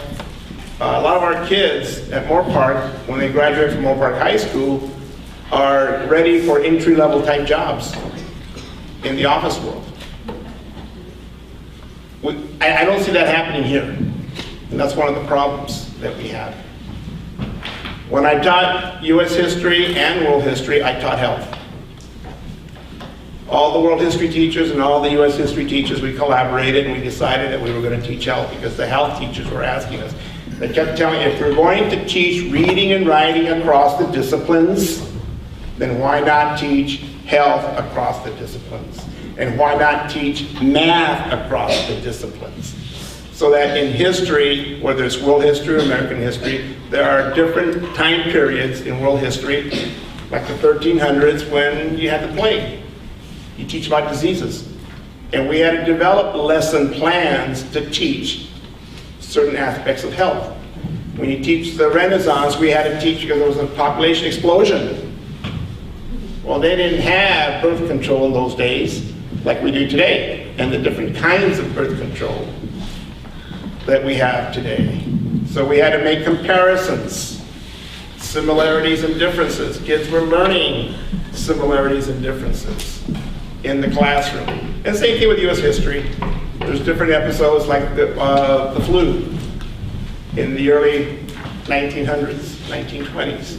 Again, you bring out the concept of disease and the different kinds of diseases. I mean, there's so many things you can do to teach health across the discipline. It's not just stuck in a course called health. And last year, I was very much in favor of keeping health as a course in our high school. Only because we didn't have a plan. I mean, the idea was, yes, let's increase opportunities for kids to take more electives or to broaden their course, the courses that they're going to take while they're in high school. But we didn't have a plan. Now we have a plan. And I think it's a very good plan. You can teach health at the middle school, whether it be in language arts or whether it be in history or in your science classes. There are different segments of health that you can teach in those classes. And you can repeat it again at the high school level in many of those classes. So the idea is that are the kids going to miss out on AIDS? Are they going to miss out on reproduction? Are they going to miss out on diseases? Are they going to miss out on any particular issue that relates to health? No, they're not. If you plan it properly. Of course, if you don't plan it properly, you don't have a plan, then yeah, you're right. It'll fall apart and you won't succeed. But again, we really need to catch up, and we're beginning to. And I just hope that it doesn't drop by the wayside as time goes on. Thanks, Tommy. You'll have to excuse me, I'm starting to run out of gas as I get older. My tank gets smaller. In fact, Jan, you can tell Scott, I probably won't be able to walk in the morning. I'm going to be finished. Her husband walks half my walk with me, and I don't think I'm going to make it tomorrow. But anyway, I want to thank Michael Johnson. Where are you, Michael? That was a great presentation. You know, you kind of share my passion for our kids and doing what we possibly can to raise expectations for them and provide them with the broadest opportunities that we possibly can and help prepare them for the future.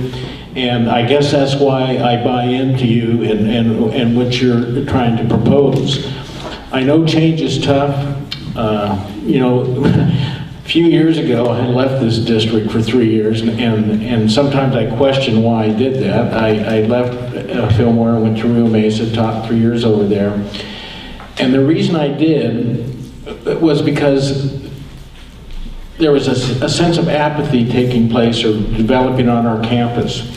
And it really concerned me, and there were enough of us teachers that were concerned about what was going on that we started talking about it, and then people were throwing out ideas and things like that, you know, the things that we might do, you know, to maybe jumpstart our kids again and kind of revigorate their enthusiasm and kind of kick them up again.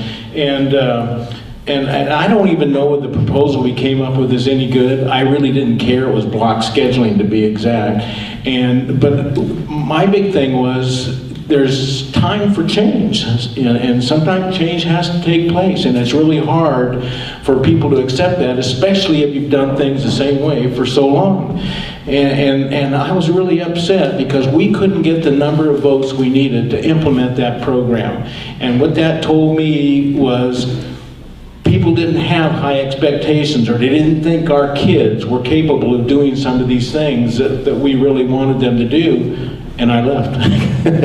and I was sorry. I mean, I enjoyed it over there. Kids are kids everywhere. I love them. But, you know, I felt like I was losing touch with this community, so when the opportunity arose, I came back. So I guess I'm just telling you, you know, that I appreciate what you're doing. I buy into this plan. I know change is tough, but I've never wanted to be afraid of change. You know, if things don't work when you start something new, then tweak it, adjust it, but make it work. And that's really my feelings, and I don't really have anything else to say except thanks for everybody for showing up. I appreciate your concern and your enthusiasm for what's going on for our kids and your kids is extremely important. So thank you very much. I don't know who wants this. But I just make a few comments. Direct update. There we go.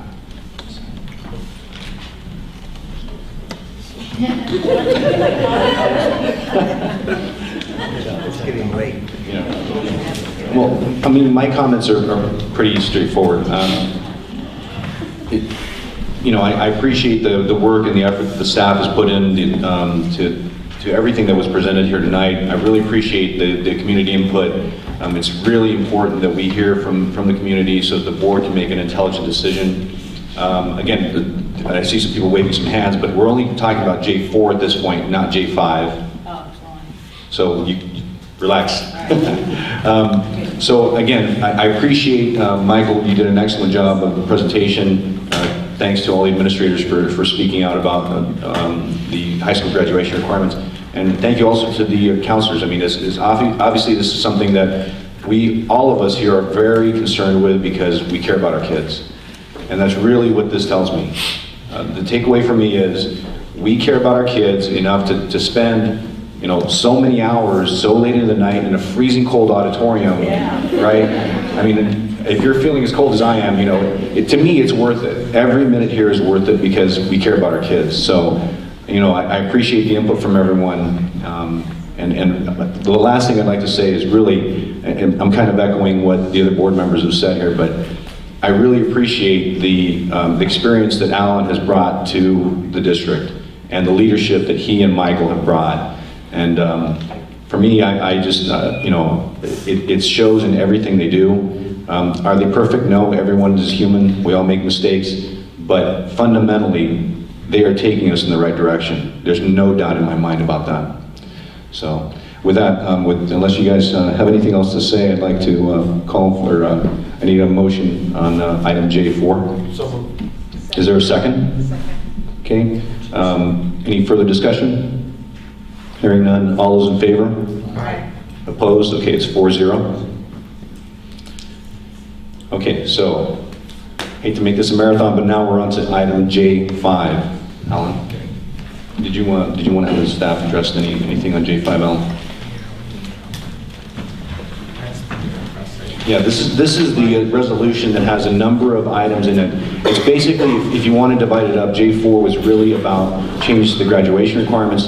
J5 was all about the reductions in force, if you will, that really having more to do with the budget. You know, we've been handed this really awful plate from the state level, and now we have to deal with it, and that's really what J5 deals with, is how do we make sure we have a balanced budget. So, I don't know. Okay, Todd. Okay, I've got about 40 pages I'm going to read through right now.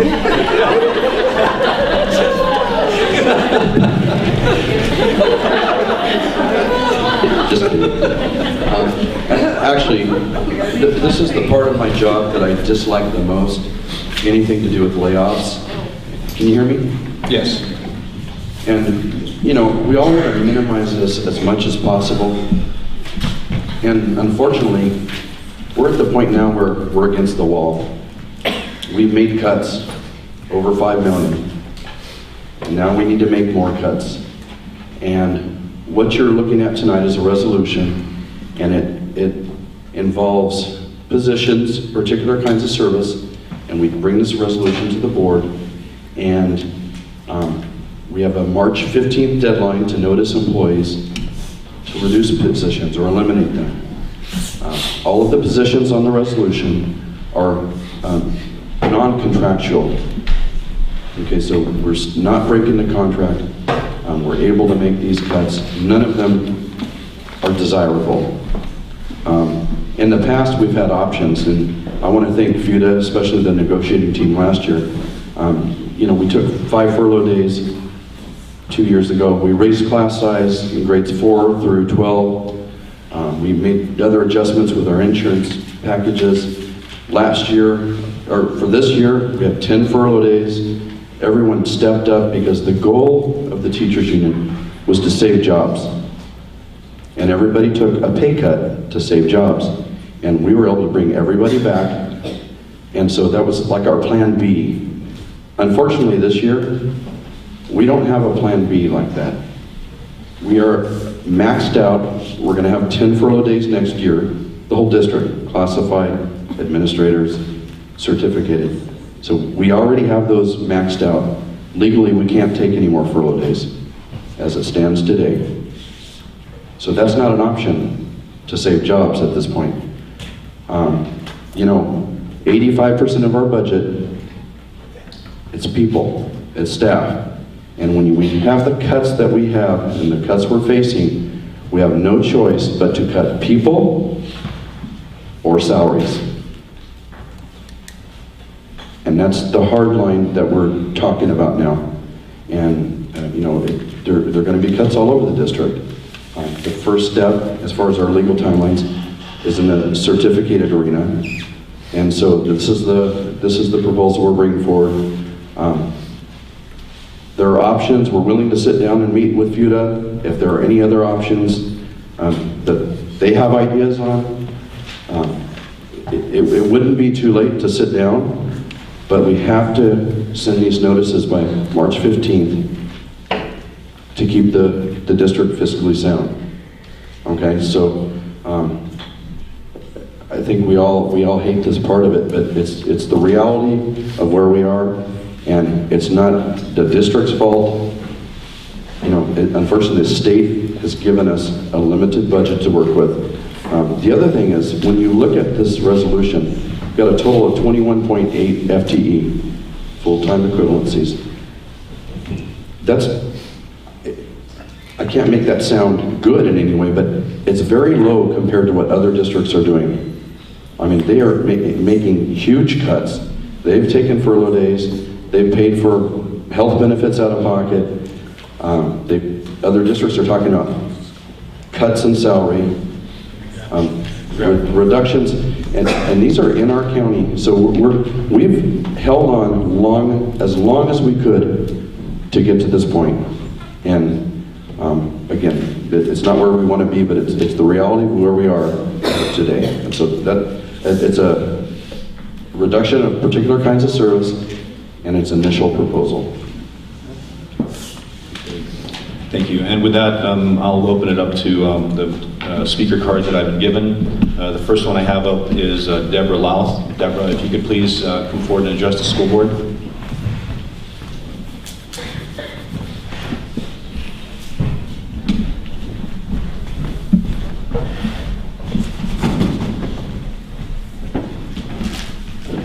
Is it on? Okay. Well, I know that the school board, thank you for having this special board meeting tonight and giving the chance for the community who has stayed here. I wish we would have been able to have more comments from the community, but I understand that we're all concerned about the resolution that is before us and before you as well. I just wanted to let you know that my two daughters have gone through this school district. One in class size reduction, one not having class size reduction. So when the eldest daughter was in a class in kindergarten, first grade, second grade, third grade, with a class of 32 students, I remember having to come and work and volunteer my time with the teacher in order to make sure every student was at least at one time got one-to-one attention. That I see is not going to be able to happen. She remembers saying, when she heard about this resolution, she remembers and said, "Mom, when I was in kindergarten, first grade, second grade, and third grade without class reduction, I don't ever remember having to work one-on-one with the teacher." She said, "I never got that one-on-one attention." And that's what it's going to go back to, I assume. I'm hoping that maybe parents will come in and volunteer, but we have seen less and less parents volunteer in our district. I'm currently a teacher at CESB, 4 or 5 combination class, and I maybe have one parent who's going to be volunteering this year. And I understand, with my combination class, it's a different story. But when my daughter was saying I didn't get that one-on-one teacher attention, I looked back and I said, yes, that was right. I went and helped your teacher every single year until I decided to go back and get a teaching credential myself. I am so enthusiastic about the changes that are coming with Common Core, but I also know it's going to also be very sad to see my fellow colleagues go. I know I'm going to be getting a pink slip in a couple of days. I'm pretty sure. This would be my 3rd year getting pink slip. So it is very important that you at least hear the comments from our community, from our fellow teachers, and not just take it as, well, we don't want that change. We know the change is coming. I have been trying at every chance to do the Common Core strategies in my class now, because I have been reading on that. And all I know is that in the lower grades, the resources are not there to help those teachers in the lower grades to help their students one-on-one. And that could be because of a budget issues. But still, we do also have to encourage those teachers to make sure that their students will be getting that one-on-one attention still in the class size reduction program. If you do decide, and I almost feel like, yes, it will happen, this class reduction resolution will be passed tonight. But I feel as if at least encourage the K through 3 teachers that we do support them in everything they do. And this community will also know that it's so important to make sure the teachers know that we support them with anything they try in their class, because we still know it is about the students, and that we do our best every single day. Had I known this was going to be a longer meeting, I would have even brought my grading. Because as far as I know, it's been almost 3.5 hours of not grading time. This is my grading time, from 5 o'clock to 11 o'clock. So I know we all do our best, we all try, and we strive for the kids every single day. But I know this resolution will pass, but still, please, if there's any way to provide more resources in the classroom, that's where it needs to start. Thank you.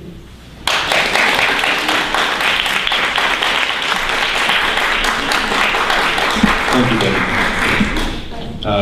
Deborah Galarza, please.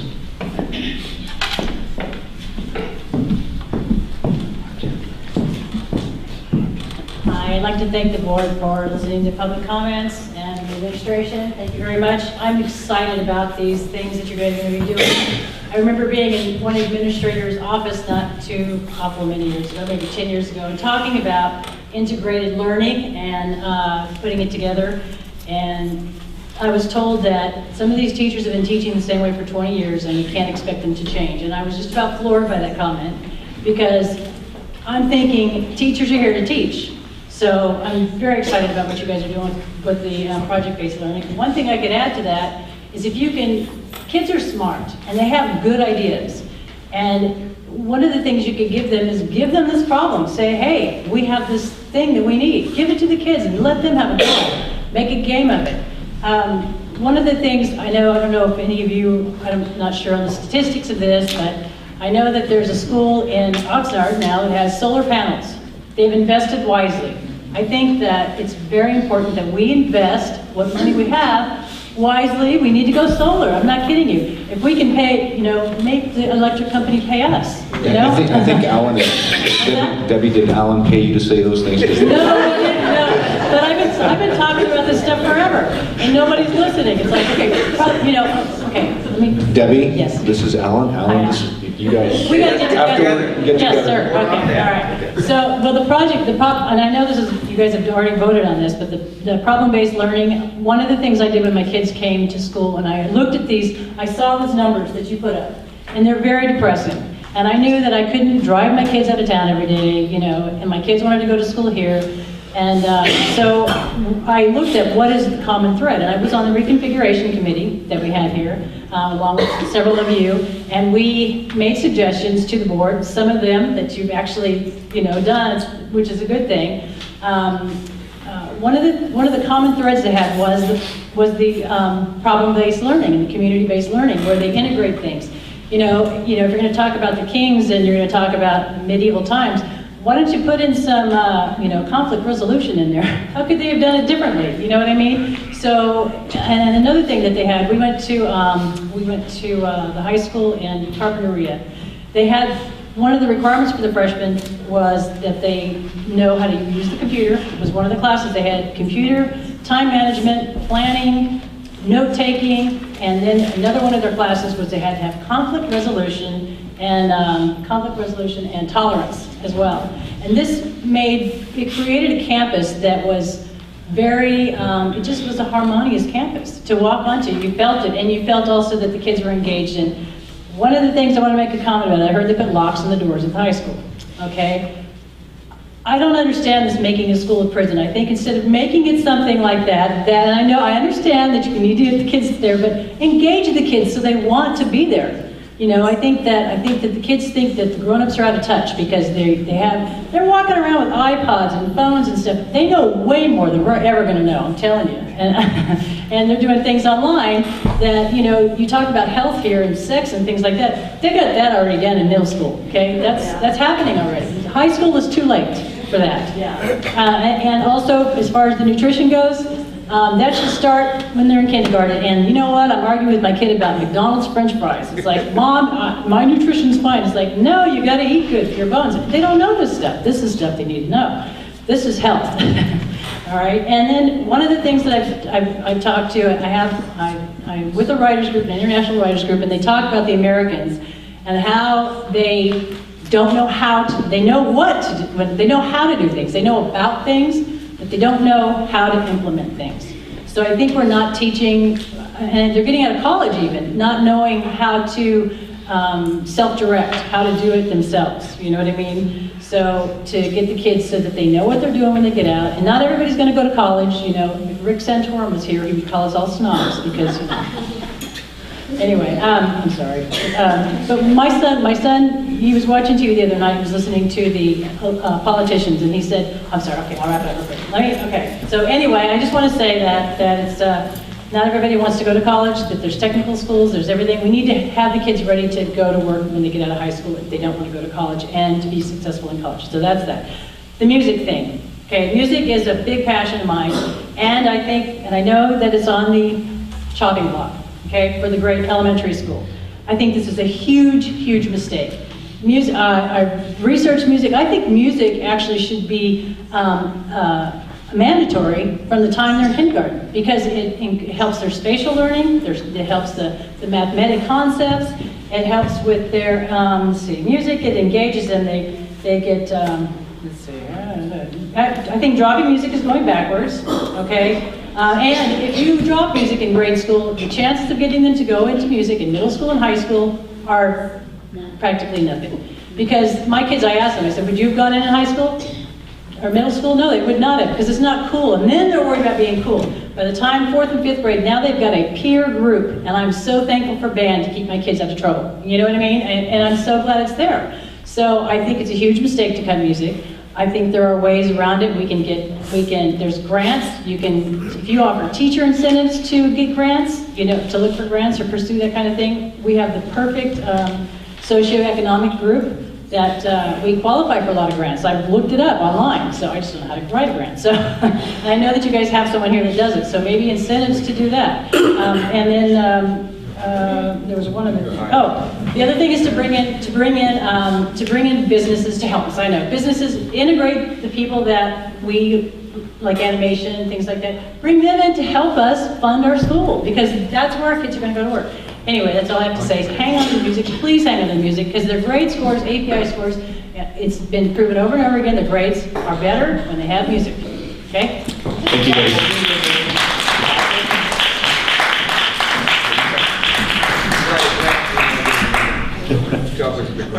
Write a grant? Yeah. By tomorrow, I will have it. Okay, next, Janie Munoz, could you please come forward and address the school board?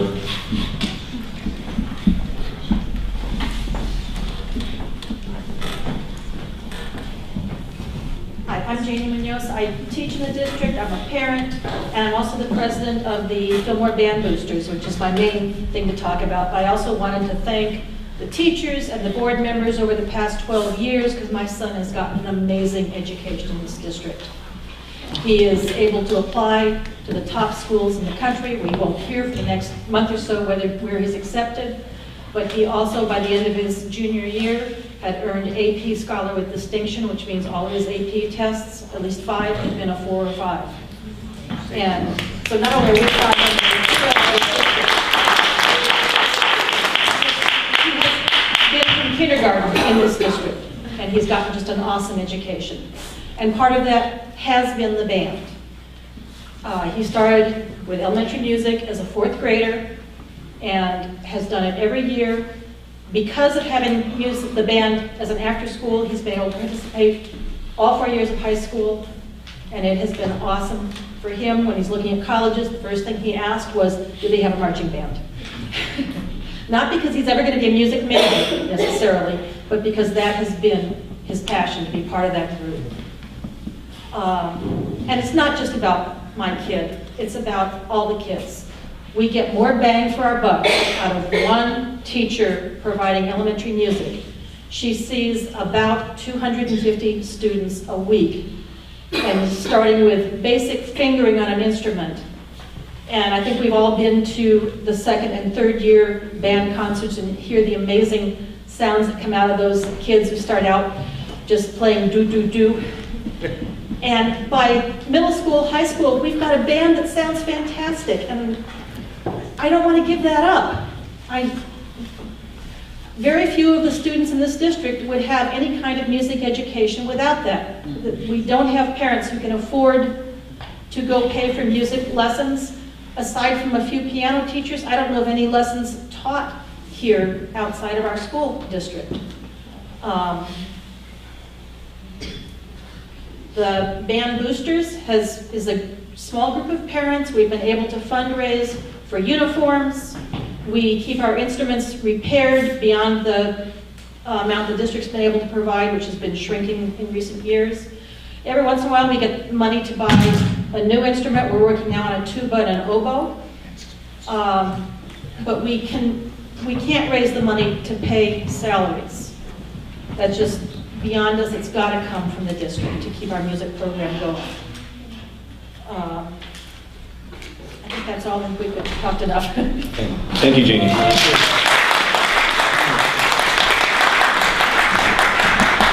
Next, Esperanza Gaudian. Is that correct? Gaudian. Okay. Thank you, Esperanza. Sorry if I didn't make any sense. I'm more asleep and awake right now. I'm right with you. Actually, I have 2 things that I want to bring to your attention. One is I'm a volunteer at San Cayetano with Mrs. Flu. She's an amazing teacher. These kids, as you know, 5, 6-year-olds, they're always everywhere. I'm just worried, you know, if the classes do bring in more students. I mean, if there's more, if there's just more kids in each classroom, I mean, it's going to be hard to actually find their needs, their learning needs. She helped my son out. He's 6 years old. He's right now the one at the top class right now because she had the time to do one-on-one with him. So I mean, we really fear that, you know, bringing more students into a classroom is going to jeopardize the kids' learning. Another one is teachers. I mean, if teachers are let go, I mean, why let the teachers go? Try to find some other sources to let go, not the teachers. We need the teachers. Another one is, as a personal one, I'm here to also speak up for Rhonda Reyes. She's a very special counselor. She's helped a lot of students, especially two of my children that were having a lot of difficulties due from their past, the way they grew up. And now their life has changed completely, but for the best. But it's really hard for them to, from unsecure life to now a secure life. It's really hard for them to cope in school, you know, just rules now.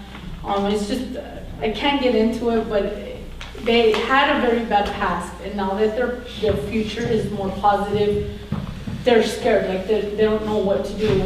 But Rhonda Reyes has been there for them.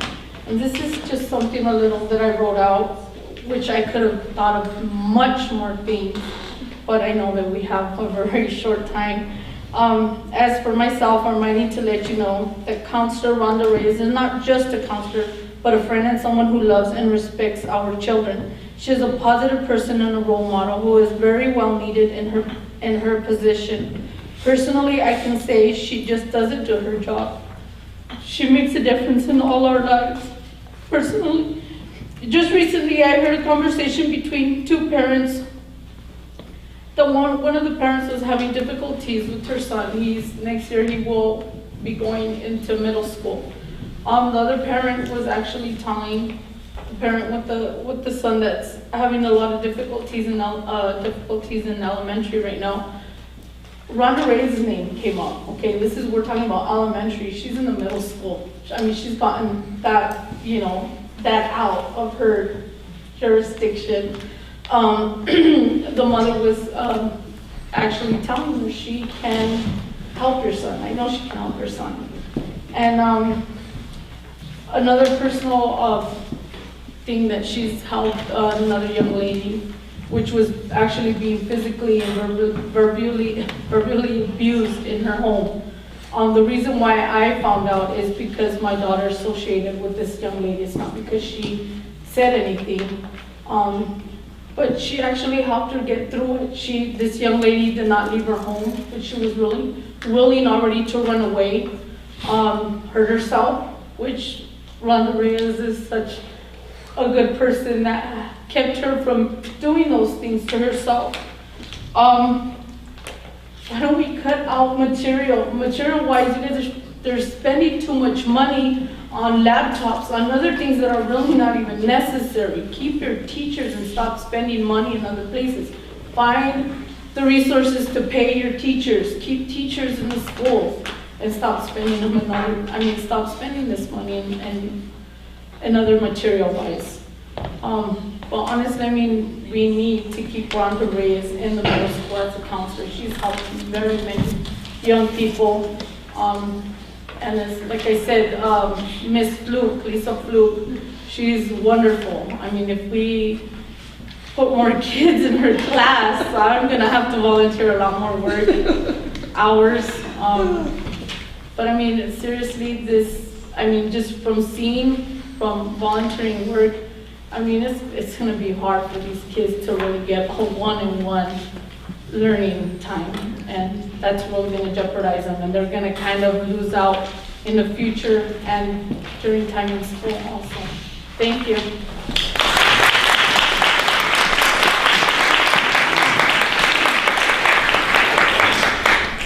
Thank you very much, Esperanza. Rhonda Reyes Deutsch.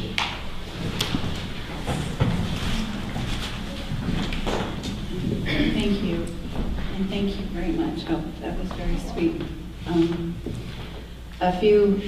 My name is Rhonda Reyes Deutsch, and I live here in the community, and I wanted to address the school board and the cabinet members tonight, so that's why I'm still here. I would be in bed also.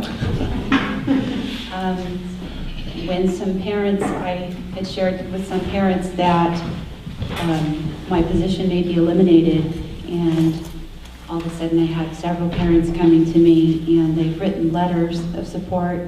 I've had students and community members also. So there's a packet that has a blue butterfly on the top, because I like butterflies. And I hope after tonight, maybe when you can see better, because when I get tired, my eyes get blurry.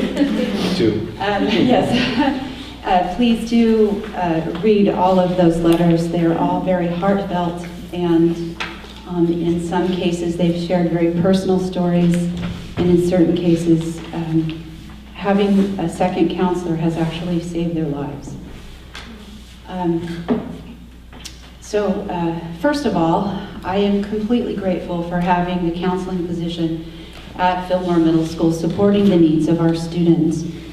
And I understand that the district stripping to the bare essentials in light of the anticipated budget cuts.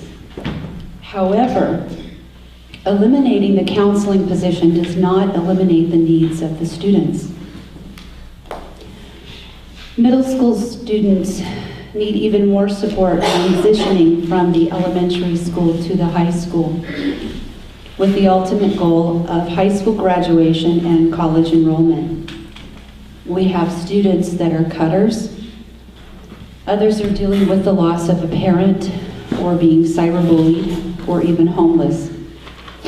Excuse me. Just getting them to come to school can be challenging. Since I have been part of the counseling team, I know our middle school has made a difference in the outcome of the lives of our students in a positive way. I believe I have supported the increase in attendance at our site by at least 3%. If my work has helped 25 students come to school 20 days each year at an estimated rate of $28 per day, this means I've increased attendance for 500 days, which would bring in $14,000 to our school district. The old saying, an ounce of prevention is worth a pound of cure, truly applies to school counselors today. Spending time being proactive, such as helping daughters communicate with their mothers, has prevented additional pregnancies and kept our girls in school. We do not have any pregnancies at the middle school that I know of.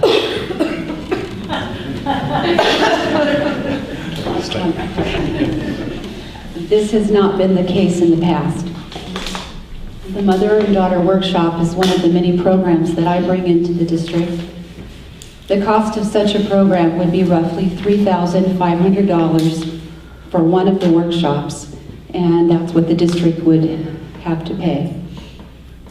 Parent involvement has grown at our middle school as well since in the time that I've been there. I continue to host the monthly meet and greets with a full breakfast thanks to my husband, David Deutsch. It's really good too. If you haven't been, please come. Last Thursday of the month, 7:30. Being able to communicate with parents is crucial. I speak Spanish, and many parents appreciate having at least one counselor speak their language. Not having the migrant parent liaison has made the need for at least one bilingual counselor even more critical.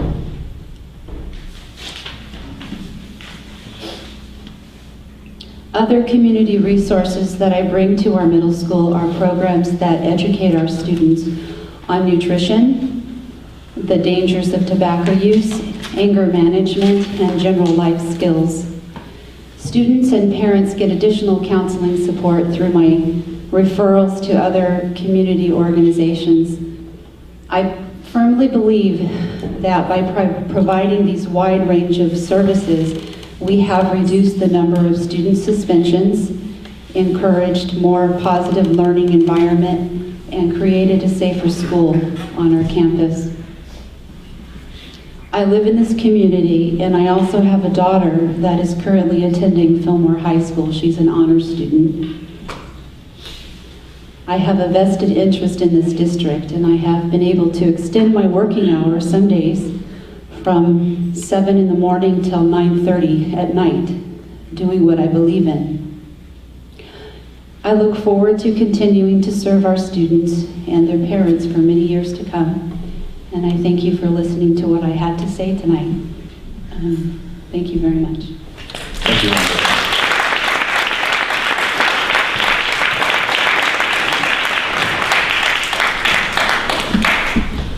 Thank you. Larissa Nelson, please, if you could come forward and address the school board. No Larissa Nelson. Christy Neal. Christy Neal, if you could please come forward and address the school board.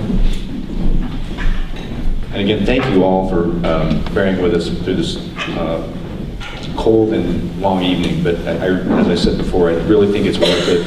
It's such important topics tonight, and so I really appreciate everyone staying with us. Hi everybody, my name is Christy, and I'm a citizen of Fillmore and a graduate of Fillmore High, and I'm the owner of Central Music here in town.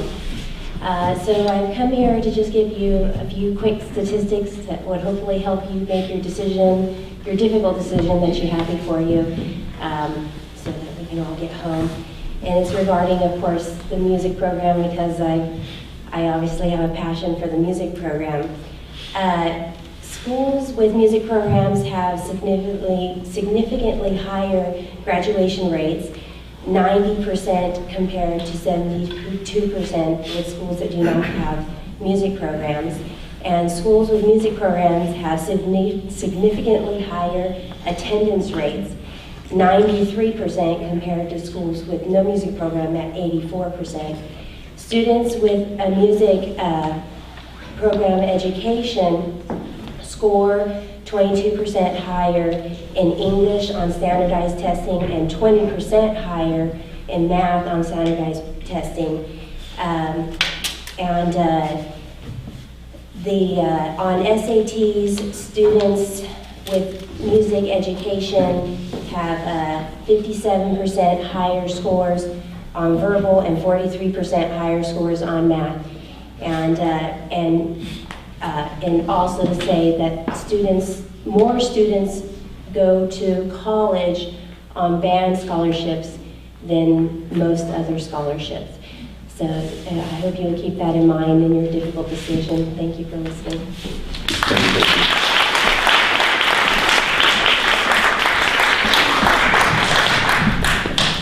Okay, so that's the last of the speaker cards that I have. I've not received any other ones, so with that I'm going to close the audience portion of the comments for item J5. With that, I need a motion for item J5. Thank you, Virginia. Is there a second? David, no second. Board members, any further discussion? I want to make comments. I just want to comment just a little bit on this, just because I want you to know. For those of you that came in favor of the band, I want you to know that that's always been a really, even though well, yes, two of my kids did band, but it's always been near and dear to myself, and I know it has for Mr. Garnica. In fact, we've fought really hard for it. Mr. Wild wasn't on the board, and I'm sure Mr. Prado, they probably feel the same way, but I know for a fact that John and I have been very supportive of the band program. In fact, we've kept it from being taken away for many innumerable times. We fought really hard for it. And as far, I even led a fundraiser that brought in $14,000 to get uniforms for the band, which obviously I understand did not last very long. I'm not sure how that happened, but anyway, they were not that old. But anyway, I understand how it does increase the learning.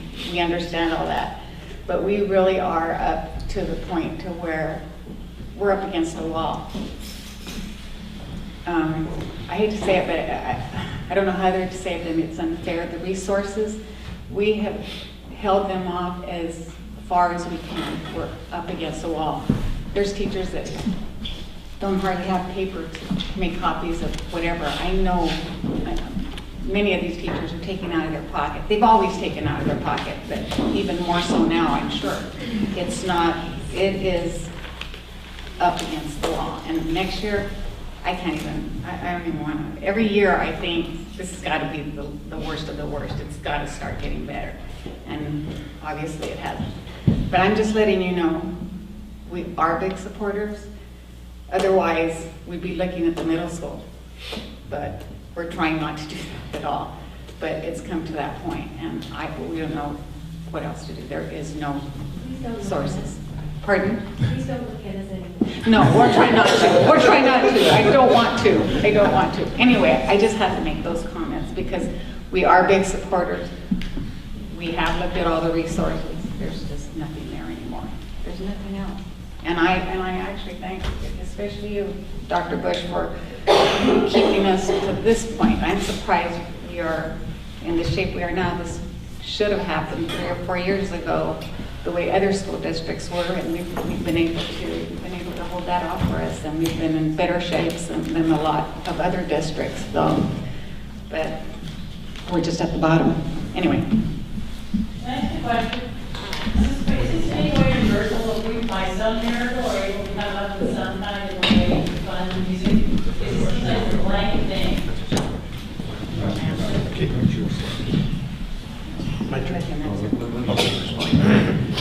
Debbie, we don't normally respond to questions after the period, but if you could probably get with Todd or someone afterward and he could probably answer your question. I have always been a supporter of the music program. I think the music program is very important. I know what it can do. As a teacher, I know what benefits students go through when they're in a music program. Everything you mentioned is true. So that's one thing that I would like to look at after this resolution is dealt with. We still have till June to see if something can happen, how things can work out. Also, I was a very, very strong proponent of a second counselor at the middle school. In my opinion, I'm not speaking for any board members or any administrators or anybody here, I'm speaking for myself. Two counselors at the middle school is very important to me. I want to see 2 counselors at the middle school. These are recommendations that are being made to us from staff. We've talked about it. We know what the consequences are. That's another area that I want to look at between now and the end of the school year. Music and the counselor. I want to investigate this a little bit further. But I know what situation we're in, and we have to make those hard decisions, whether we like it or not.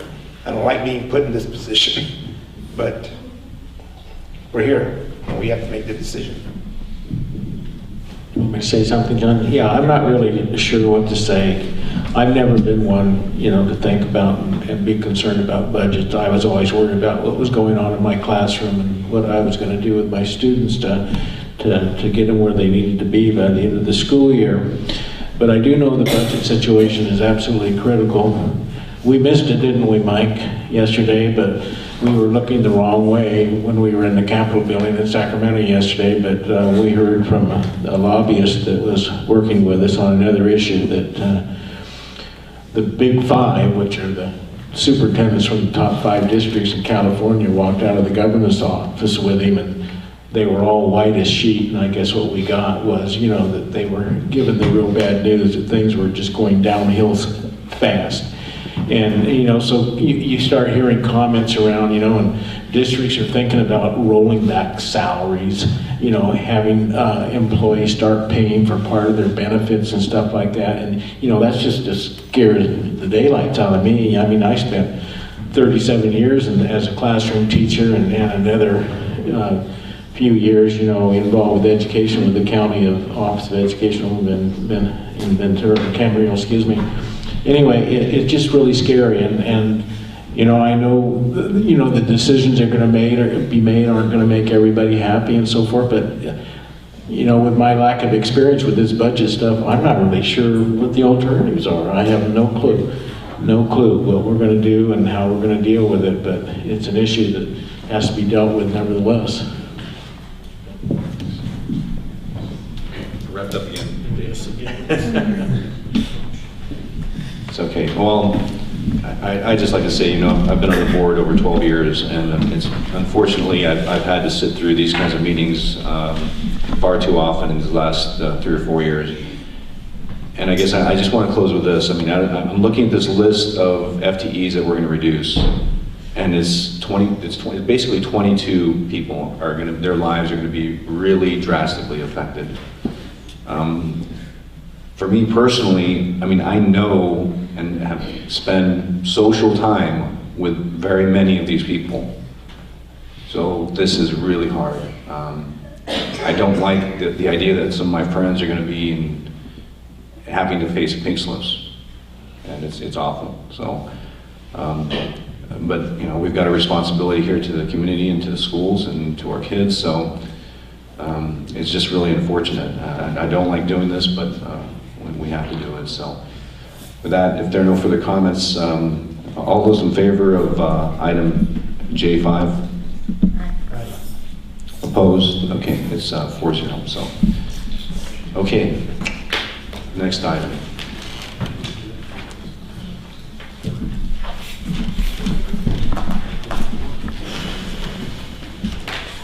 Okay, with that, since we've already taken care of item K6, we're on to future meetings, March 6th and March 20th, April 3rd and April 17th, 5 p.m. closed session followed by 6:30 regular board meeting.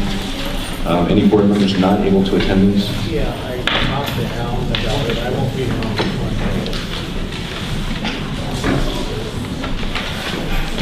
Okay, anybody else not able to attend? Virginia or Tony? Should be there.